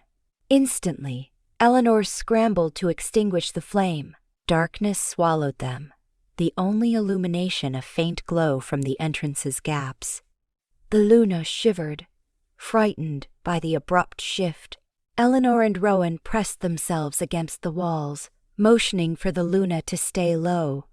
Elinor's heart thudded painfully, recalling the hunters who might kill the Luna under the assumption she was a dangerous rogue. Outside, muffled voices filtered in. Through the narrow cracks in the cave's camouflage, they could hear the hounds sniffing and whining. One warrior barked instructions. Spread out. The scent was strong near this slope. Don't let anything slip past you. Elinor closed her eyes, hoping against hope that the damp rock and vines masking the entrance would hide their scent. She felt the Luna clutch at her sleeve, trembling. Rowan stood rigid, ready to act if discovered. The tension was suffocating, every second stretching into an eternity. If the hounds picked up the slightest trace of the Luna's unique wolf scent, they would be finished. A twig snapped just beyond their hiding spot, so close Elinor feared the soldier might trip over the concealed entrance. But, after an agonizing pause, the footsteps receded. Another voice called out. Any signs? No. Could have been a false alarm or old tracks, came the reply. Let's circle around the next ridge. The hounds barked again, followed by fading murmurs of conversation and the crunch of footsteps departing. Elinor sagged in relief, almost dizzy from holding her breath. Rowan exhaled quietly, eyes closing in thanks to any benevolent force that had steered the patrol away. The Luna shuddered, tears sliding silently down her cheeks, her entire body shaking with residual terror. Elinor moved to her side, wrapping an arm around her shoulders. It's all right, she whispered, though her own voice quivered. They're gone. You're safe. The Luna rested her head on Elinor's shoulder, unable to speak but communicating her immense fear in every trembling breath. In that moment, Elinor realized they had to act soon. Living in perpetual hiding was no life for someone who was once a cherished leader of this pack, nor was it any guarantee of safety. Every day the conspirators grew bolder, the search parties more relentless. But how to bring the Luna before the Alpha without sparking a confrontation? He had grown cold and ruthless in her absence, his heart bruised by betrayal. Yet surely, if he recognized even the faintest trace of his mate, he would stand against any threat to protect her. The question was whether the conspirators had enough hold on the Alpha and his top warriors to override that moment of realization. Rowan seemed to read Elinor's troubled expression. Once the Luna calmed somewhat, Rowan touched Elinor's elbow, drawing her aside. We can't keep doing this, they murmured. At some point, we need to trust the Alpha. We've collected enough personal items to prove her identity, and you've heard her mention glimpses of him. That's more than we had before. Maybe it's enough. Elinor sighed, gaze drifting to where the Luna now sat, hugging her knees to her chest. I'm torn. If the Alpha rejects the truth, or if the conspirators intercept us, it could be disastrous. But we can't keep running. Rowan set a gentle hand on Elinor's shoulder. You've been the Luna's protector all this time. You found her. You nurtured her. You helped her speak again. If anyone can convince the Alpha, it's you. and we might not have another chance if these searches intensify." Elinor nodded, acknowledging the truth. They were out of time. She turned to the Luna, heart pounding with the weight of the decision. Kneeling before her, Elinor offered a small but determined smile. "We have to take you to the Alpha. If he sees you, if he feels the bond you two shared, I believe he'll remember and protect you. I know it's frightening, but we can't stay hidden forever." The Luna's eyes flicked with fear, but she slowly covered Elinor's hand with her own, fingers curling in a gesture that seemed to say she trusted Elinor more than her own uncertain memories. She gave a tentative nod, whispering, "Trust you safe." Those words solidified Elinor's resolve. Though she was merely an Omega, she was done lurking in shadows. She would see this through, no matter how terrifying the confrontation might be. With Rowan's help, they would find the safest path into the pack's center, approach the Alpha under cover of night, and pray that the mate bond, the legendary connection that even a battered mind might still recognize, would overcome any conspiracy. They spent the rest of the day strategizing. Rowan agreed to scout the best route back into the settlement, one that bypassed watchtowers and the densest patrols. Elinor stayed with the Luna, preparing her mentally for what lay ahead, though the poor woman remained pale and silent, occasionally slipping into a half-doze from exhaustion. Still, Elinor spotted a newfound spark of determination in her gaze, as though the idea of seeing the Alpha awoke something primal in her. By nightfall, the three of them set out, leaving the cave behind. The sky was mercifully overcast, blotting out most moonlight. Though it hampered their visibility, it also kept them hidden. They moved in single file, Rowan in the lead, Elinor supporting the Luna in the middle, each step fueled by the shared conviction that this was their final gambit. They wove among knotted tree roots, skirted a wide pond, and cut through thickets. Now and then, the Luna stumbled, and Elinor could feel the trembling of her muscles, but the woman pressed on with a grim will. Rowan led them around the outer ring of patrols, occasionally freezing in place when the flicker of a torch or the shuffle of boots on leaves warned of watchers. Once or twice, they narrowly avoided detection by lying flat against the ground until footsteps receded. As the hours crept on, they reached the boundary of the settlement, a line of torches glimmering in the distance, marking the main paths. Most pack members were asleep or gathered in the communal halls for an evening meal. The patrol presence would be heavier at the fringes, but Rowan had timed their arrival so that a routine shift change would cause brief gaps in watchfulness. Everything hung in the balance. If discovered, the conspirators would have enough impetus to claim that Elinor and Rowan were betraying the pack by bringing a dangerous rogue into their midst. No one would wait to see if she was truly the Luna, not in this climate of fear. But they had come too far to turn back now. With hearts pounding, they slipped into the settlement, hugging the shadows of half-built storage sheds and deserted side lanes. A few lamps still flickered, revealing glimpses of stone walls and timber buildings. Somewhere, a dog barked, answered by a distant growl from a wolf patrolling on foot. Every sound, every shift in the wind, threatened to unravel them. Yet they made steady progress. Finally, the manor belonging to the Alpha loomed just ahead, its outline barely visible against the inky sky. Several windows were lit from within, suggesting the Alpha was still awake or had left lamps burning. Rowan pressed a hand to Elinor's shoulder, eyes intense. "I'll keep watch out here. If anyone comes, I'll try to intercept them. You take her inside. Go through the side entrance, the small door that leads to the storage room. I've heard the Alpha sometimes does private business in the adjoining chamber." Elinor's stomach twisted, uncertain whether to be grateful or terrified that they were so close. The Luna clutched Elinor's arm, her silver eyes darting fearfully from the manor to the dark corners of the courtyard. Elinor laid a gentle hand over hers, offering a reassuring nod. "Let's do this," she whispered, though inside she trembled. With Rowan's guidance, they crept around to the manor's side. A single guard dozed by the main porch, his spear propped against the wall. The side entrance, as Rowan had promised, stood unguarded. Elinor tried the handle and found it unlocked. Heart hammering, she eased it open, slipping into a narrow corridor that smelled of cured meats and old paper. They inched forward, passing a set of shelves lined with old ledgers. Faint voices drifted from deeper within, but the walls muffled them. The Luna's breathing grew unsteady, but she allowed Elinor to guide her, one halting step at a time.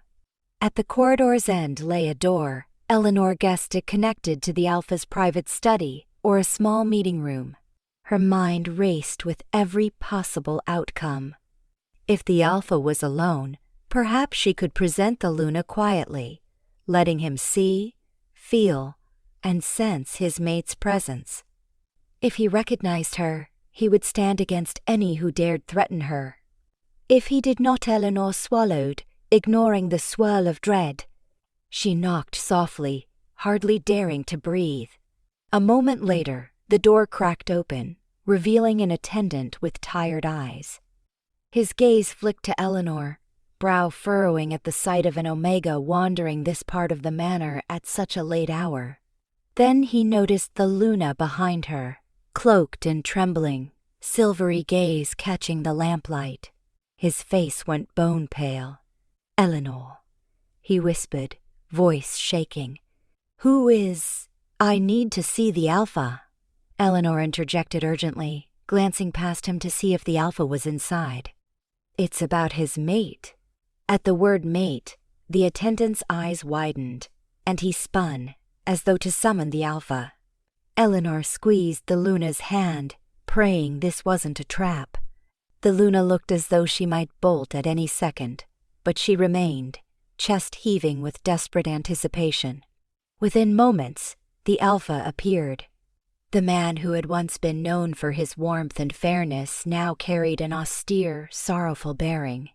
His hair was streaked with silver, and lines of grief marked his face.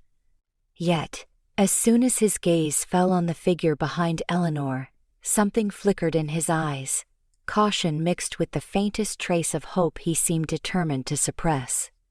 "Alpha," Elinor said, voice barely above a whisper. "Please, just look at her. She's not a rogue.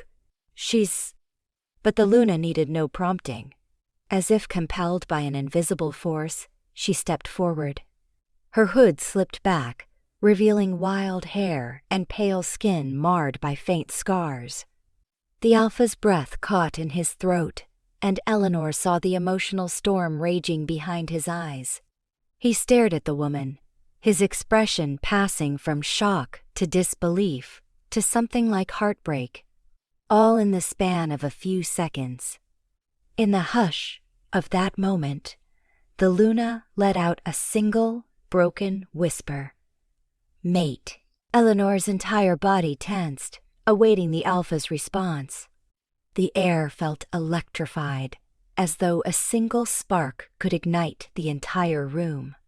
The Alpha's lips parted, and for a moment he seemed too stunned to speak. Then he took a trembling step closer, eyes brimming with an emotion Elinor had never witnessed in him. "Impossible," he managed, though his voice quivered. How can this be?" Elinor saw tears glisten in the Luna's eyes. She struggled with the words, eventually forcing out, "Remember May." That was all it took. The Alpha, as though someone had torn away all the walls he had built, reached out, hesitating an inch from her face. Then, with trembling reverence, he gently touched her cheek. She inhaled sharply, a fresh sob catching in her throat. Elinor felt tears burning her own eyes. She had feared the Alpha's shock might lead to anger or denial, but instead, She glimpsed a raw, desperate longing that had been dormant for years. The Alpha's voice cracked. I searched for you. I thought you were gone." In that heartbeat, it was clear he recognized his mate.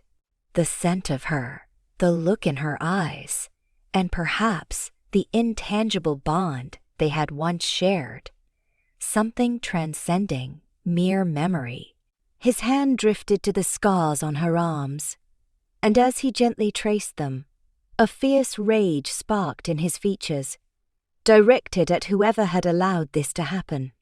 Suddenly, the door behind them flew open, and in rushed two warriors, armed with weapons. One was Beric, who had been vocal about stamping out any rogue threat. He froze upon seeing the Luna's face, then cursed. "It's true," he spat, leveling his spear. So, the rumors were real. She's still alive. Alarmed, Elinor stepped between them and the Luna, but the Alpha roared, eyes glinting in feral fury. "Beric, stand down," he ordered, voice resonating with raw authority. Beric sneered. "You've been weak for years, Alpha, letting your grief blind you. If this Lunar returns, everything we've worked for..." He caught himself too late, realizing he had revealed far more than he intended. One of the conspirators behind Beric tried to stop him, but Beric flung the man off, lunging for the Luna. The Alpha sprang forward in a blur, intercepting the blow with a powerful strike that knocked the spear from Beric's grasp. The weapon clattered on the floor. Elinor cried out, pulling the Luna to the side to avoid the skirmish. Beric's companion attacked with a short blade, but the Alpha twisted, fury fueling each movement. He landed a precise blow that sent the conspirator reeling. Beric, meanwhile, snatched up his spear, ignoring the blood that trickled from his lip. He aimed again, this time trying to circumvent the Alpha and strike the Luna. In that moment, the Luna let out a low snarl that echoed with a hint of wolf. Her eyes flashed silver, and in a sudden moment of recognition, her claws partially emerged. Though her shift was incomplete, she drew upon the primal strength that had sustained her in the wild. She parried Beric's thrust, raking his forearm. He howled in pain, dropping the spear. Desperate, the conspirator next to him tried to finish the job, but Elinor hurled herself at him, tackling him with more ferocity than she knew she possessed. She succeeded in knocking him to the ground, though her shoulder flared with pain. She heard Rowan's voice from the corridor, yelling for additional guards. The commotion swelled as more footsteps thundered into the manor. The Alpha seized Beric by the collar, slamming him against the wall. His eyes gleamed with savage protectiveness. "You dare attack my mate in my own home?" Beric winced, struggling to breathe under the Alpha's grip, yet his sneer remained. "She was supposed to be gone, forever. We made sure of it." With that single statement, the truth spilled into the open. Gasps rose from the bystanders crowding into the hallway. Some recognized the significance of Beric's confession, while others simply stared in shock at the battered, half-shifted woman the Alpha cradled protectively. The Luna, breathing hard from the scuffle, sank to her knees. Her half-shift receded, leaving her trembling and dazed, but she still clutched the tattered cloth emblem that Elinor had given her. The Alpha knelt beside her, eyes blazing with an emotion that looked like a mix of heartbreak and unrelenting fury at the betrayal. By now, several pack members, awakened by the uproar, gathered at the threshold. They saw the Luna's silver eyes and the Alpha's desperate posture, and whispers grew. "Is that the Luna? The lost Luna?" Some stared openly, while others bowed, tears in their eyes, recalling the beloved leader they thought was gone forever. One of the conspirators tried to slip away, but Rowan blocked the exit, supported by two newly arrived guards who demanded an explanation for the chaos. Beric, pinned by the Alpha, spat out bloody saliva, his face contorted in hate. "She'll never rule this pack again. Enough!" the Alpha roared. "You and every wolf who had a part in her disappearance will answer for your crimes." With that, he released Beric to the custody of the arriving guards, who wasted no time restraining him and his accomplices. The crowd parted as they were dragged away, some glancing at the Luna in awe, others in shame. Elinor felt her knees wobble with the release of tension. She turned to the Luna, heart pounding with relief. A hush fell over the corridor. The Alpha gently lifted his mate to her feet, supporting her weight as she trembled. For a moment, they locked gazes, so many unspoken words passing between them. Slowly, he drew her closer, pressing his forehead to hers as if anchoring himself to her presence. Tears slipped free, trailing down his cheeks. "You're home," he whispered, voice thick. "I won't fail you again." The Luna exhaled, her breath shaky, eyes full of sorrow and relief. "Home," she echoed, leaning against him. "Remember me." In that instant, Elinor felt a monumental shift in the pack's energy. Where cynicism and hopelessness once thrived, a crack of dawn light now broke through.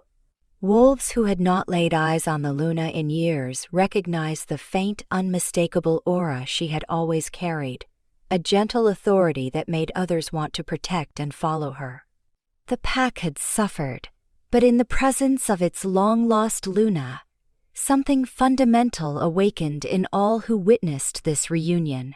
Outside, Rowan breathed a sigh of relief, stepping past the threshold to wrap Elinor in a tight hug.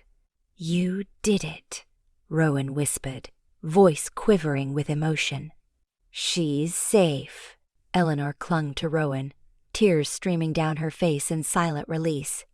The sight of the Luna, exhausted and traumatized, yet finally recognized by her mate, brought a wave of hope surging through her. She cast her gaze over the crowd, realizing that while the hardest part was over, the road to full recovery, for both the Luna and the pack, would require time and understanding. Even so, the conspirators were unmasked.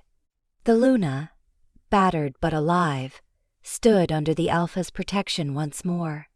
And Elinor, an Omega once dismissed by all, had defied the odds to restore the heart of the pack. In a single night, everything had changed. In the days that followed the Luna's dramatic return, the pack hovered on a razor's edge of tension and renewed hope. The immediate threat to the Luna's life had passed, for the Alpha's wrath now set a protective boundary around her. Yet many questions needed answers. How had the conspirators orchestrated her disappearance all those years ago? Who else among the higher-ranked wolves was complicit? And what would become of the pack, now that the Luna was neither the shining leader she once was, nor the feral wolf she had been in the forest, but something of both, caught between trauma and rediscovery? Elinor, who had always been overlooked, now found herself repeatedly summoned to the Alpha's manor. Guards at the door no longer treated her with dismissive scorn. Instead, they nodded gravely when she approached, sometimes offering hushed words of thanks for her role in rescuing the Luna. She felt uneasy with the attention, but refused to let discomfort keep her from aiding the woman she had risked so much to save. Each time Elinor stepped inside, she found the interior charged with tension and bustling with pack members. Some were medics who tried to address the Luna's injuries, both physical and mental. Others were higher-ranked wolves, called to witness the confessions of Beric and the other conspirators. The Alpha, no longer willing to let his sorrow shield him from the machinations of traitors, interrogated them relentlessly, voice echoing through the halls. Occasionally, the air vibrated with the growl of the Alpha's anger, reminding everyone of the unstoppable fury that came from a mate's betrayal. In a quieter wing of the manor, the Luna was kept under the watchful eye of a devoted caretaker named Hartley, an older wolf who had once served the old Beta. Hartley approached the task with reverence, recalling how the Luna had once saved him from grave illness. Seeing her return gave him a chance to repay that debt. Yet even with his care, it was Elinor's presence that the Luna responded to most eagerly. She allowed Hartley to feed her, change her bandages, and help her bathe, but her gaze always searched the room for Elinor, as though the Omega were her anchor in this unstable new reality. Late one afternoon, Elinor entered the Luna's chamber to find the woman looking out a large window, her silver eyes fixed on the settlement below. The room was modest by Alpha standards, a far cry from any grand state of royalty, but it possessed clean linens and a proper bed, a far cry from the cold dampness of the cave or the makeshift cot in Elinor's cabin. She moved silently, not wanting to disturb the Luna's contemplative moment, but the woman sensed her approach and turned, the lingering bruises on her arms testament to how much she had endured. "Hello," Elinor said quietly, inclining her head. "How are you feeling today?" The Luna eyed her, a small flicker of recognition lighting her gaze. Then she exhaled and tried to form words, as she had been doing more often now that she felt safer. Sometimes it still took her a few tries to form a complete sentence. "Bitty better," she finally said, pressing her lips together in frustration at her own halting speech. "That's wonderful," Elinor said, allowing a note of encouragement to warm her voice. "You're making progress. Remember when you could barely speak at all?" A faint smile ghosted across the Luna's features, though a certain weariness persisted in her eyes. She crossed the room carefully, each step an exercise in rebuilding her dignity.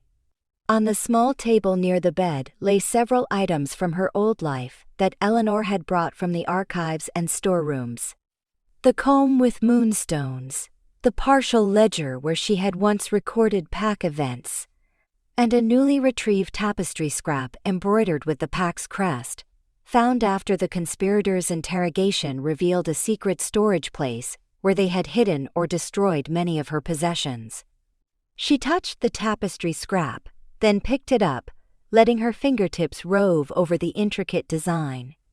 Looking at Elinor, she spoke again, voice trembling.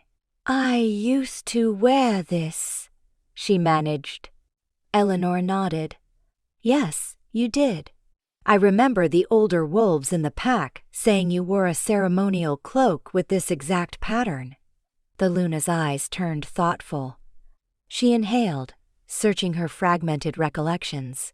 "Still broken," she whispered, tapping her temple. "Like shards scattered."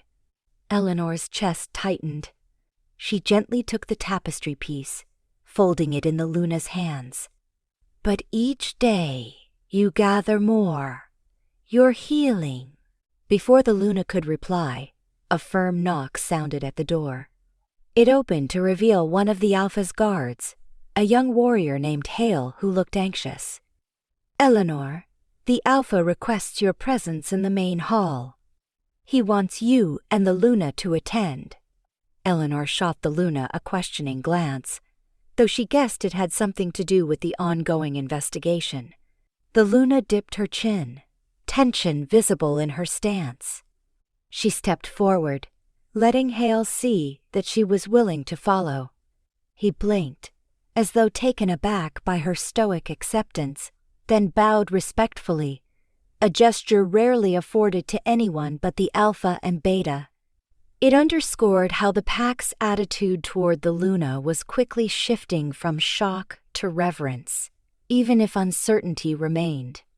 They walked in silence to the manor's main hall, a large chamber with high ceilings and polished wooden floors.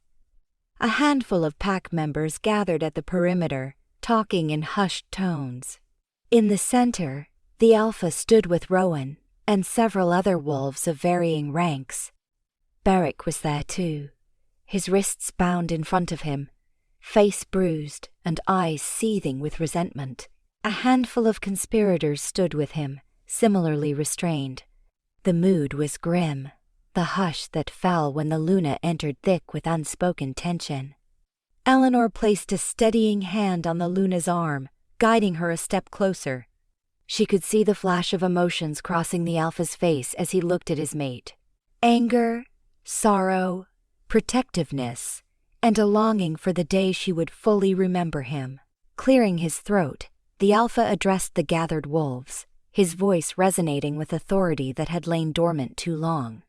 We have questioned these conspirators, and they have revealed the full extent of their plot against our Luna.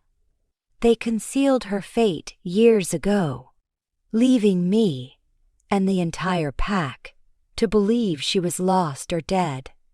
By doing so, they seized power and shaped decisions for their own benefit, all while our pack languished in grief. A murmur rippled through the onlookers. Several warriors fixed Beric with furious glares, outraged by the betrayal. Elinor caught Rowan's supportive nod from across the hall. Beric, chained and trembling, still refused to avert his gaze. You were blinded by your devotion to her, he spat. All she ever did was coddle the weak.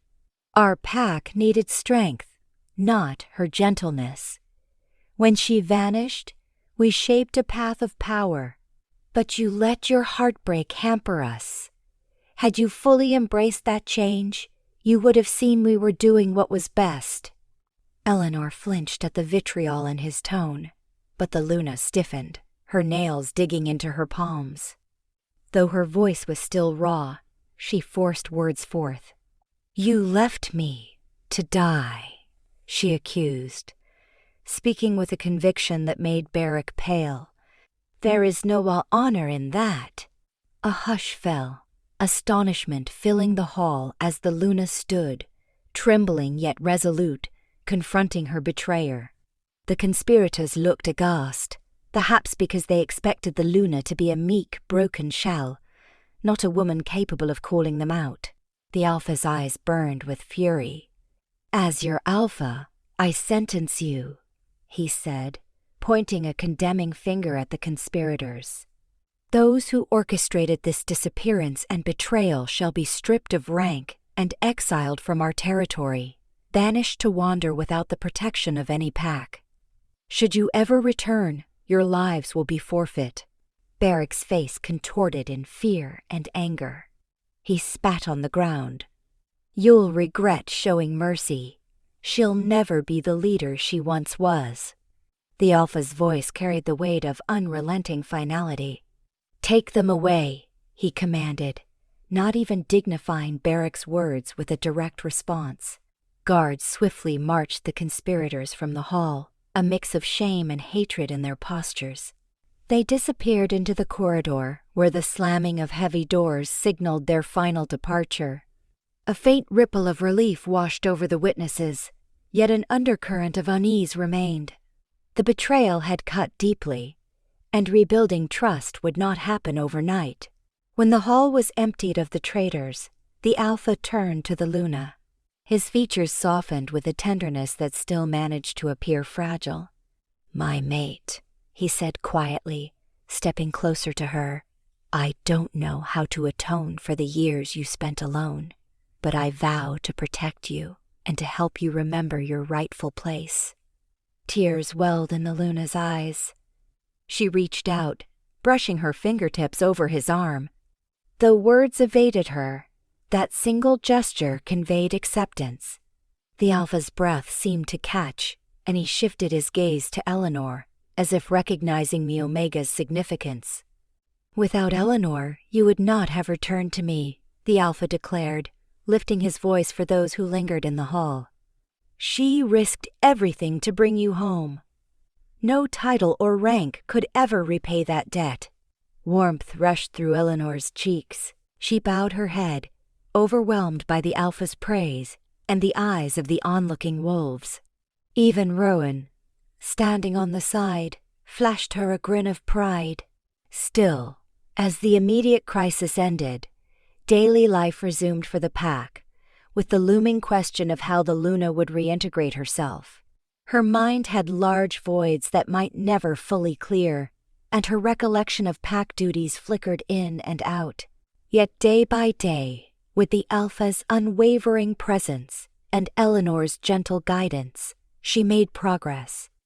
The conspirators were exiled in a swift ceremony at the border, their stripped ranks and public shame ensuring none would dare harbor illusions of returning. The pack, once subdued, slowly regained the atmosphere of community that had vanished in the Luna's absence. Warriors patrolled with renewed purpose, no longer weighed down by suspicion. Elders and Omegas alike felt an emerging sense of hope. At first, the Luna kept mostly to the Alpha's manner, adjusting to the rhythms of normal life. She studied old records, walked the corridors, and occasionally ventured outside for short strolls in the garden behind the manor. Elinor often accompanied her, carrying the small relics from her old life, like a spool of ceremonial thread or a half-finished tapestry. Sometimes the Luna's eyes lit up in recognition. Sometimes they filled with tears of grief or wonder. Though she was still wary of large crowds, the Luna began to receive visitors. Mothers came to thank her for the kindness she had once shown their children, kneeling at her side even as she blushed with uncertainty. Older betas spoke carefully of the past, reminding her of old alliances or feasts she used to host. The beta's mate, long afflicted by a chronic illness, wept tears of joy when the Luna offered a gentle hand on her shoulder, as though the mere touch of the once revered Luna carried lingering power to soothe. Slowly, the Luna found her voice again. Over shared meals, she asked hesitant questions, inviting others to fill in the missing parts of her memory. Elinor was there for every step, quietly explaining pack routines and reintroducing her to daily rituals. The Luna showed an innate empathy, even if she did not recall every custom. Her gaze would soften when pups tumbled across her path, or when an elderly wolf approached to ask for advice on an old wound. While she often lacked the words to respond fully, her presence alone restored an intangible sense of security the pack had not felt in years.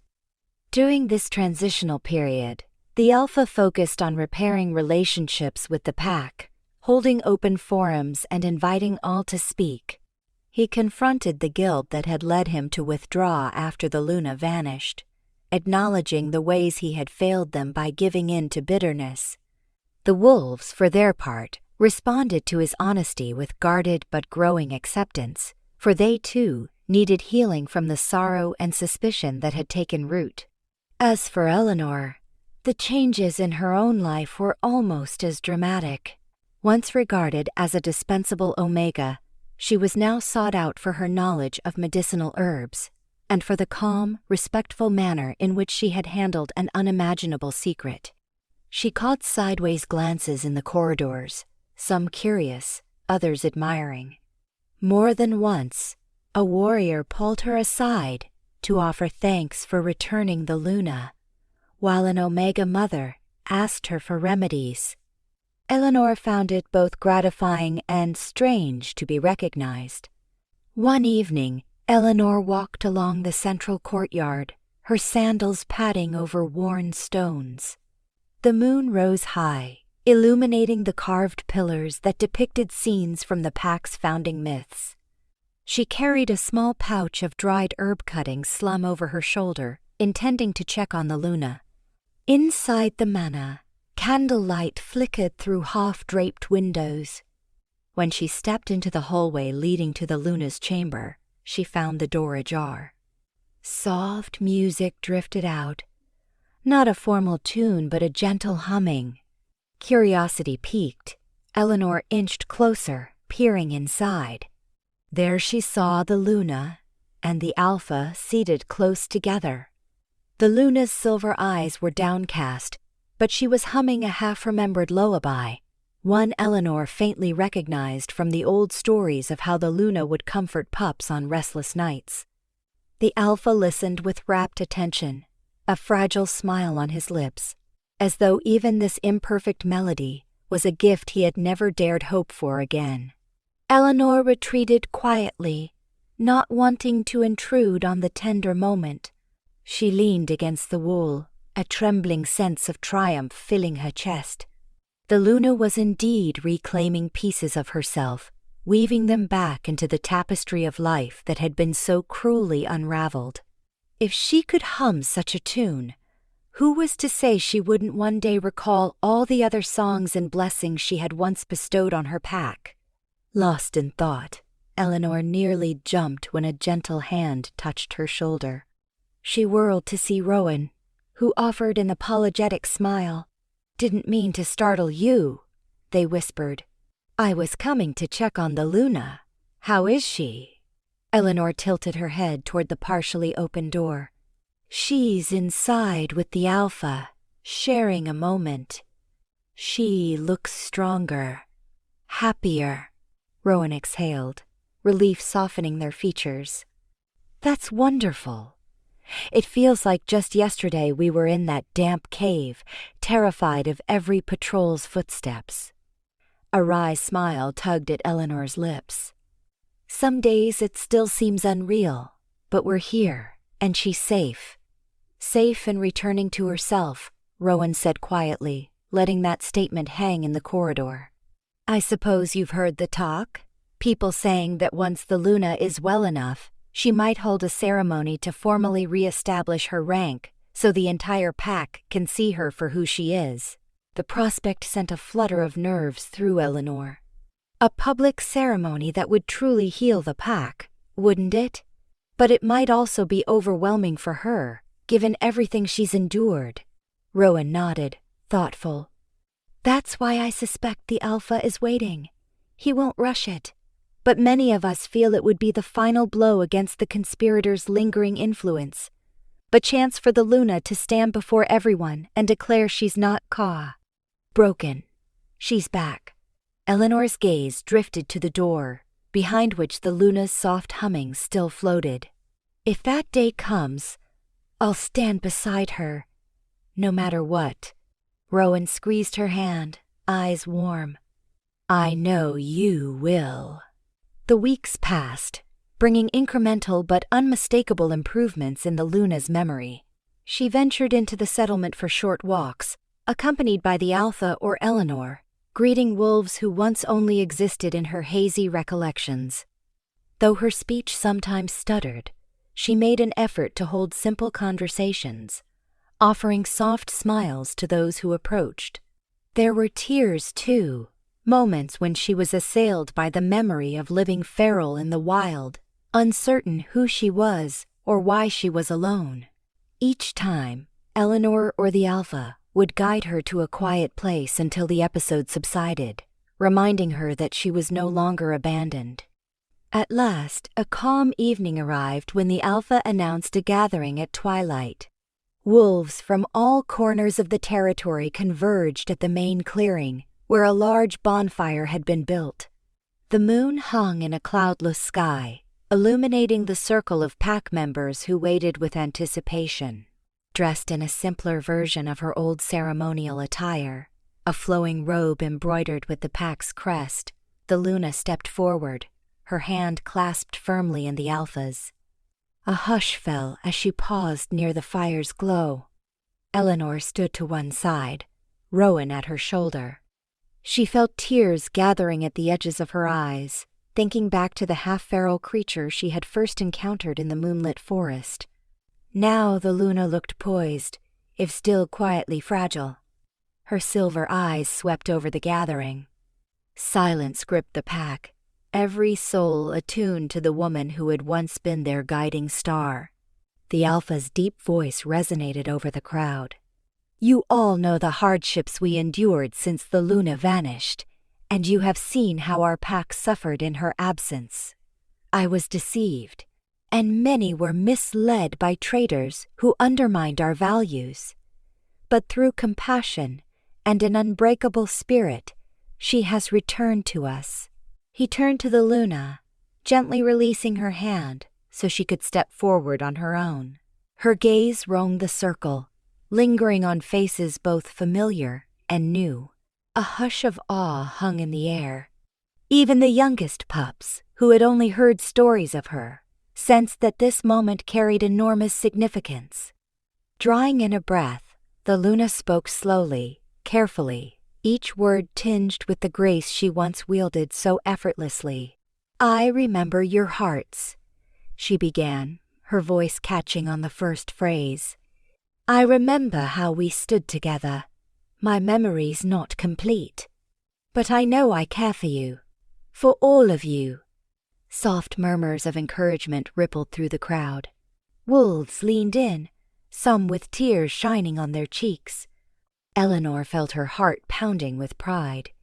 The Luna pressed a hand to her chest. "I was lost, but no more." Her eyes darted to Elinor, and for a moment they locked gazes. A faint, grateful smile graced the Luna's lips. Then she turned to the Alpha, who immediately rejoined her, placing a protective arm around her shoulders. She inhaled shakily, continuing, "We must stand as one. No conspiracies, no fear, only unity." It was a halting speech, but the sincerity in her tone transcended any stumbles. Applause welled up, joined by howls of celebration. The pack recognized that the Luna, though changed, had regained enough of herself to resume her role. The conspirators no longer cast shadows over their gatherings. The Alpha raised one hand, signaling for quiet. When it fell, he gestured for Elinor to join him, and the Luna at the center. Elinor's stomach swooped in surprise, but she obeyed, pushing through the crowd until she stood beside them, the flames of the bonfire dancing around them.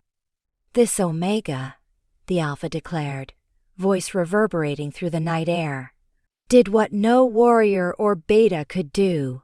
She found my mate in the wild, recognized her true identity, and guarded her with unwavering bravery. Her rank may be Omega, but her heart and courage exceed all. Boundaries." A surge of emotion expanded in Elinor's chest. She tried to keep her composure as the wolves who had gathered began to clap, their faces turning toward her with expressions of gratitude and respect. Even those who had once dismissed her as insignificant now realized the depth of her deeds. The Luna touched Elinor's arm, silver eyes brimming with warmth. "Thank you," she said, her voice carrying softly over the crackle of the fire. "You saved me." A lump formed in Elinor's throat, making it difficult to speak. "I only wanted to help," she managed, tears pricking at the corners of her eyes. "You've given us hope again. I'd do it all over if I had to." The crowd erupted into a chorus of applause and howls that echoed among the tall pines. Elinor felt her cheeks flame, tears spilling onto her face as she bowed her head, grateful and overwhelmed. She could scarcely believe that the same pack who barely acknowledged her before was now celebrating her actions. In that luminous moonlit circle, the Luna stood firm at the Alpha's side, newly reintroduced to the entire pack. Although her memories were not whole, and she might never completely erase the scars of her years in the wild, she was no longer alone, no longer lost. The conspirators who had once thrived on her absence were gone. The Alpha, after so much time in the dark, shone once more with steadfast leadership. The pack, awakened from grief, united in renewed purpose. From that night on, the Luna's presence touched every corner of pack life. She resumed meeting with the healers, though now she spent as much time learning from them as she did offering guidance, curious about all that had transpired in her absence. She visited the small nursery to see newborn pups, placing gentle hands on their tiny heads as tears of joy filled the eyes of watching parents. She worked with the Beta's mate on implementing kinder treatment for Omegas, inspired by Elinor's example of how an unseen wolf could prove indispensable. Elinor herself continued to gather herbs, but now she found a new audience for her knowledge. Warriors asked for her salves to treat battle wounds. Mothers requested special soothing tea for fussy pups, and sometimes even the Alpha asked her advice, recalling how the Luna had once valued her calm approach. She formed a curious little circle of assistants who helped gather plants or maintain supply storerooms, all of them learning to appreciate the natural bounty that an Omega like Elinor had spent years studying in the solitude. It was not instantaneous perfection. The Luna occasionally froze in the middle of a conversation, haunted by some half-remembered image, or flinched at sudden noises that reminded her of the forest dangers. The pack, while eager for her guidance, struggled at times to understand her reticence when words failed.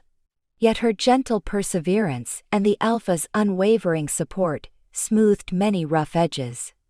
Each day brought small steps of progress, and though the conspirators' scars still marred the pack's collective psyche, the overall sense was that of a dawn breaking after a prolonged bitter night. One crisp morning, Elinor left her cottage to find that the forest no longer filled her with dread. She carried a small basket, humming a tune that she had heard the Luna attempt to recall, perhaps an old lullaby or fragment of the ceremonial song. The memory made her smile. Rare birds called overhead, and a soft breeze stirred the pine branches. She felt a twinge of nostalgia for the solitude she once treasured, but life had changed in ways she had never imagined. Now, she felt a pulse of belonging running through every step, as if the pack's acceptance had become a gentle echo beneath her daily tasks. Continuing her routine, she collected rare mushrooms growing by rotting logs, plucked sprigs of mint near a small creek, and snipped a few flowering plants used to soothe fevers. At times, she paused to recall how dangerously close she had come to losing everything in the labyrinth of conspiracies. But that was over now. The Luna was safe, and the pack was healing. Perhaps she, too, had found her place at last. Late in the afternoon, Elinor returned to the courtyard behind the Alpha's manor, intending to deliver some medicinal herbs. She found the Luna and the Alpha there, standing amid bright autumnal foliage, speaking softly. The Alpha turned as Elinor approached, beckoning her closer. The Luna smiled, a more assured smile than she had shown in weeks. "We were just talking about the next full moon ceremony," the Alpha explained, voice steady with quiet anticipation. "We want to reaffirm our bonds, not just by reintroducing the Luna, but by honoring those who stood for what was right." Elinor tilted her head in curiosity. "A gathering for the entire pack?" The Luna nodded, her expression calm yet determined. "Yes, want to show unity," she said, forming her words with measured care. "No one left behind." Elinor's chest filled with warmth at those words. Her gaze flicked between the two of them. "I think it's exactly what the pack needs." In the days that followed, the settlement buzzed with preparations for the ceremony. Wolves of all ranks cleaned the central clearing, built new seating arrangements, and gathered wood for a towering bonfire. Old banners that had been hidden away were dusted off and repaired. Many believed this was the time for a grand reawakening, a chance to prove that the lost Luna's return was more than a short-lived miracle. When the evening arrived, the entire pack assembled under a sky studded with stars. Torches ringed the clearing, and a large bonfire crackled in the center. The Alpha and Luna emerged to quiet cheers, stepping to the front. The Luna wore a restored version of her old ceremonial cloak, the crescent moon emblem shimmering in silver thread. Though her posture betrayed lingering uncertainty, her eyes shone with a gentle confidence that had bloomed over many patient weeks. As the ceremony began, the Alpha recounted the tragedies that had befallen them, acknowledging how he had let heartbreak steer him into isolation. Apologies were made to the pack for neglecting them in those dark years. When he finished, the Luna raised a hand, drawing all eyes to her. She cleared her throat, steadying herself. "I have walked in darkness," she began, her voice stronger than usual, the hush of the crowd amplifying each word. "But kindness found me, and we will not forget how it saved us." She beckoned for Elinor to step forward, who did so with a heart pounding in her chest. The Luna looked at her gratefully, continuing, "Elinor guided me when I could not guide myself. She taught me to trust again." A wave of applause and supportive howls arose from the assembly. Elinor bowed her head, cheeks burning at being singled out, but she also felt an indescribable pride. Finally, the Luna turned her attention back to the crowd, forging through the halting speech. "I am your Luna," she reminded them, voice quiet yet resolute. "But I am not alone. We stand as one pack. We protect each other. No rancor, no hidden agendas, only unity. That is how we thrive." A resounding howl of agreement reverberated through the clearing. Many wolves wiped away tears. Others flung their arms around friends, celebrating the re-emergence of hope that had been lost for too long. In the radiant glow of that bonfire, the Luna's words cemented the pack's renewed foundation. The night proceeded with dances, feasting, and the reaffirmation of bonds between different ranks. The Beta and healers led simple blessings, encouraging all to begin fresh, unburdened by the conspiracies of the past. Rowan slipped through the crowd, greeting Elinor with a wide grin, and they exchanged a knowing glance that spoke of the trials they had overcome together. As the moon soared high, the Alpha danced with the Luna in slow circles around the fire. The pack looked on, some in awe, some in joyful tears, for not since she had vanished had they witnessed such a sight. Though she occasionally stumbled, the Alpha's strong arms supported her, and she laughed, truly laughed, a melodic sound reminiscent of the days when she soothed the pack with her warmth and empathy. Standing at the edge of the clearing, Elinor felt tears slipping down her cheeks. She sensed a presence beside her, and turned to see one of the older Omegas, a woman named Brisa, offering a small cloth to blot her tears. Brisa's own eyes glistened. "It's beautiful," Brisa whispered, voice quavering with emotion. "I thought I'd never see the pack united again." Elinor nodded, pressing the cloth to her cheeks. "Me too," she admitted. "But she's back, and now we can all move forward."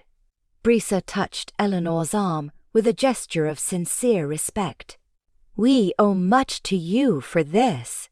You're an inspiration, whether you realize it or not."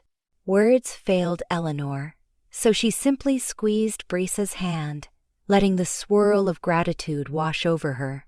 All around, wolves swayed and sang, the bonfire's embers sparking into the vast sky.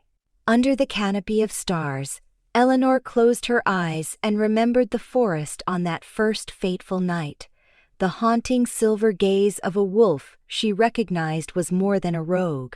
She recalled the heartbreak, the danger, and the creeping sense that she was diving into a mystery beyond her station. But as she opened her eyes to the glowing faces of the pack, she realized that every risk, every terror, had led to this moment, a celebration of resilience and love triumphant. Eventually, the festivities settled into a softer rhythm. Some pups fell asleep in the arms of older siblings, and a gentle lull spread through the clearing. The Alpha guided the Luna to a quiet bench near a large pine, where she rested, looking both tired and radiantly happy. Many wolves approached in small groups to pay their respects, but they also kept a polite distance, sensing she needed space. "Elinor," carrying a jar of water infused with mild herbs for the Luna, quietly approached. The Alpha motioned her over, and the Luna raised her gaze, smiling. She accepted the water, sipping gratefully. "You see?" the Luna asked Elinor, gesturing around at the contented throng of wolves. "This is our pack." Elinor's throat tightened with emotion. "Yes," she whispered, placing a gentle hand on the Luna's shoulder. "And it's whole again, because you're here." The Luna shook her head, eyes reflecting not just the flames but a deep understanding. "We are here because of you," she insisted, her words stilted but firm. "Because you believed." Unable to hold back her tears, Elinor bowed her head, humbled by the Luna's quiet conviction. She sensed the Alpha watching them with tender approval, evidently moved by the bond that had formed between Elinor and his mate. In that profound hush, everything aligned: the moon's glow, the cooling air, the faint smell of pine and burning wood, and the love of a pack rediscovering unity. Elinor thought of the conspirators who had tried to destroy this bond, now banished, their shadows chased away by the Luna's living presence. She thought of the fear and cold of the forest nights, replaced by the warmth of community and hope. And she thought of how, once upon a time, an Omega had dared to reach out to a wild wolf with a simple offering of moonflowers, never imagining it would unravel a decade of lies and heartache. That night ended with the pack drifting off in smaller groups, returning to their homes and cabins with lighter hearts than they had known in years. The Alpha led the Luna back to the manor, supporting her tired steps. She lingered at the threshold to wave gently at Elinor, who remained by the dying embers of the fire, tidying the last of the food remnants and ensuring nothing was left to burn unattended. Alone in the clearing, Elinor glanced up at the fading sparks, feeling the hush of night settle around her. She allowed herself a moment to reflect on how drastically her life had changed. There had been no grand prophecy or herald of destiny to choose her for this path, only her own empathy and willingness to see the Luna as more than a lost beast. She felt a presence beside her and turned to find Rowan, smiling under the moonlight. Together they surveyed the quiet clearing, now absent of the usual ghosts of sorrow. Rowan nudged Elinor's arm. "Ready for some rest?" "You've more than earned it," they said kindly. A small laugh escaped Elinor's lips. "Yes, I think so," she replied, stifling a yawn. "But it's a happy sort of tired." They gathered their belongings and started walking away. Behind them, the embers glowed softly, sending sparks into the sky like tiny lanterns of hope. Overhead, the moon shone with silver radiance, echoing the shimmer in the Luna's eyes. In the days ahead, the pack would rebuild with a new spirit of unity. The Alpha and Luna would govern together once more, weaving compassion and strength into their leadership. Omegas like Elinor would be granted greater respect, their contributions recognized rather than overlooked.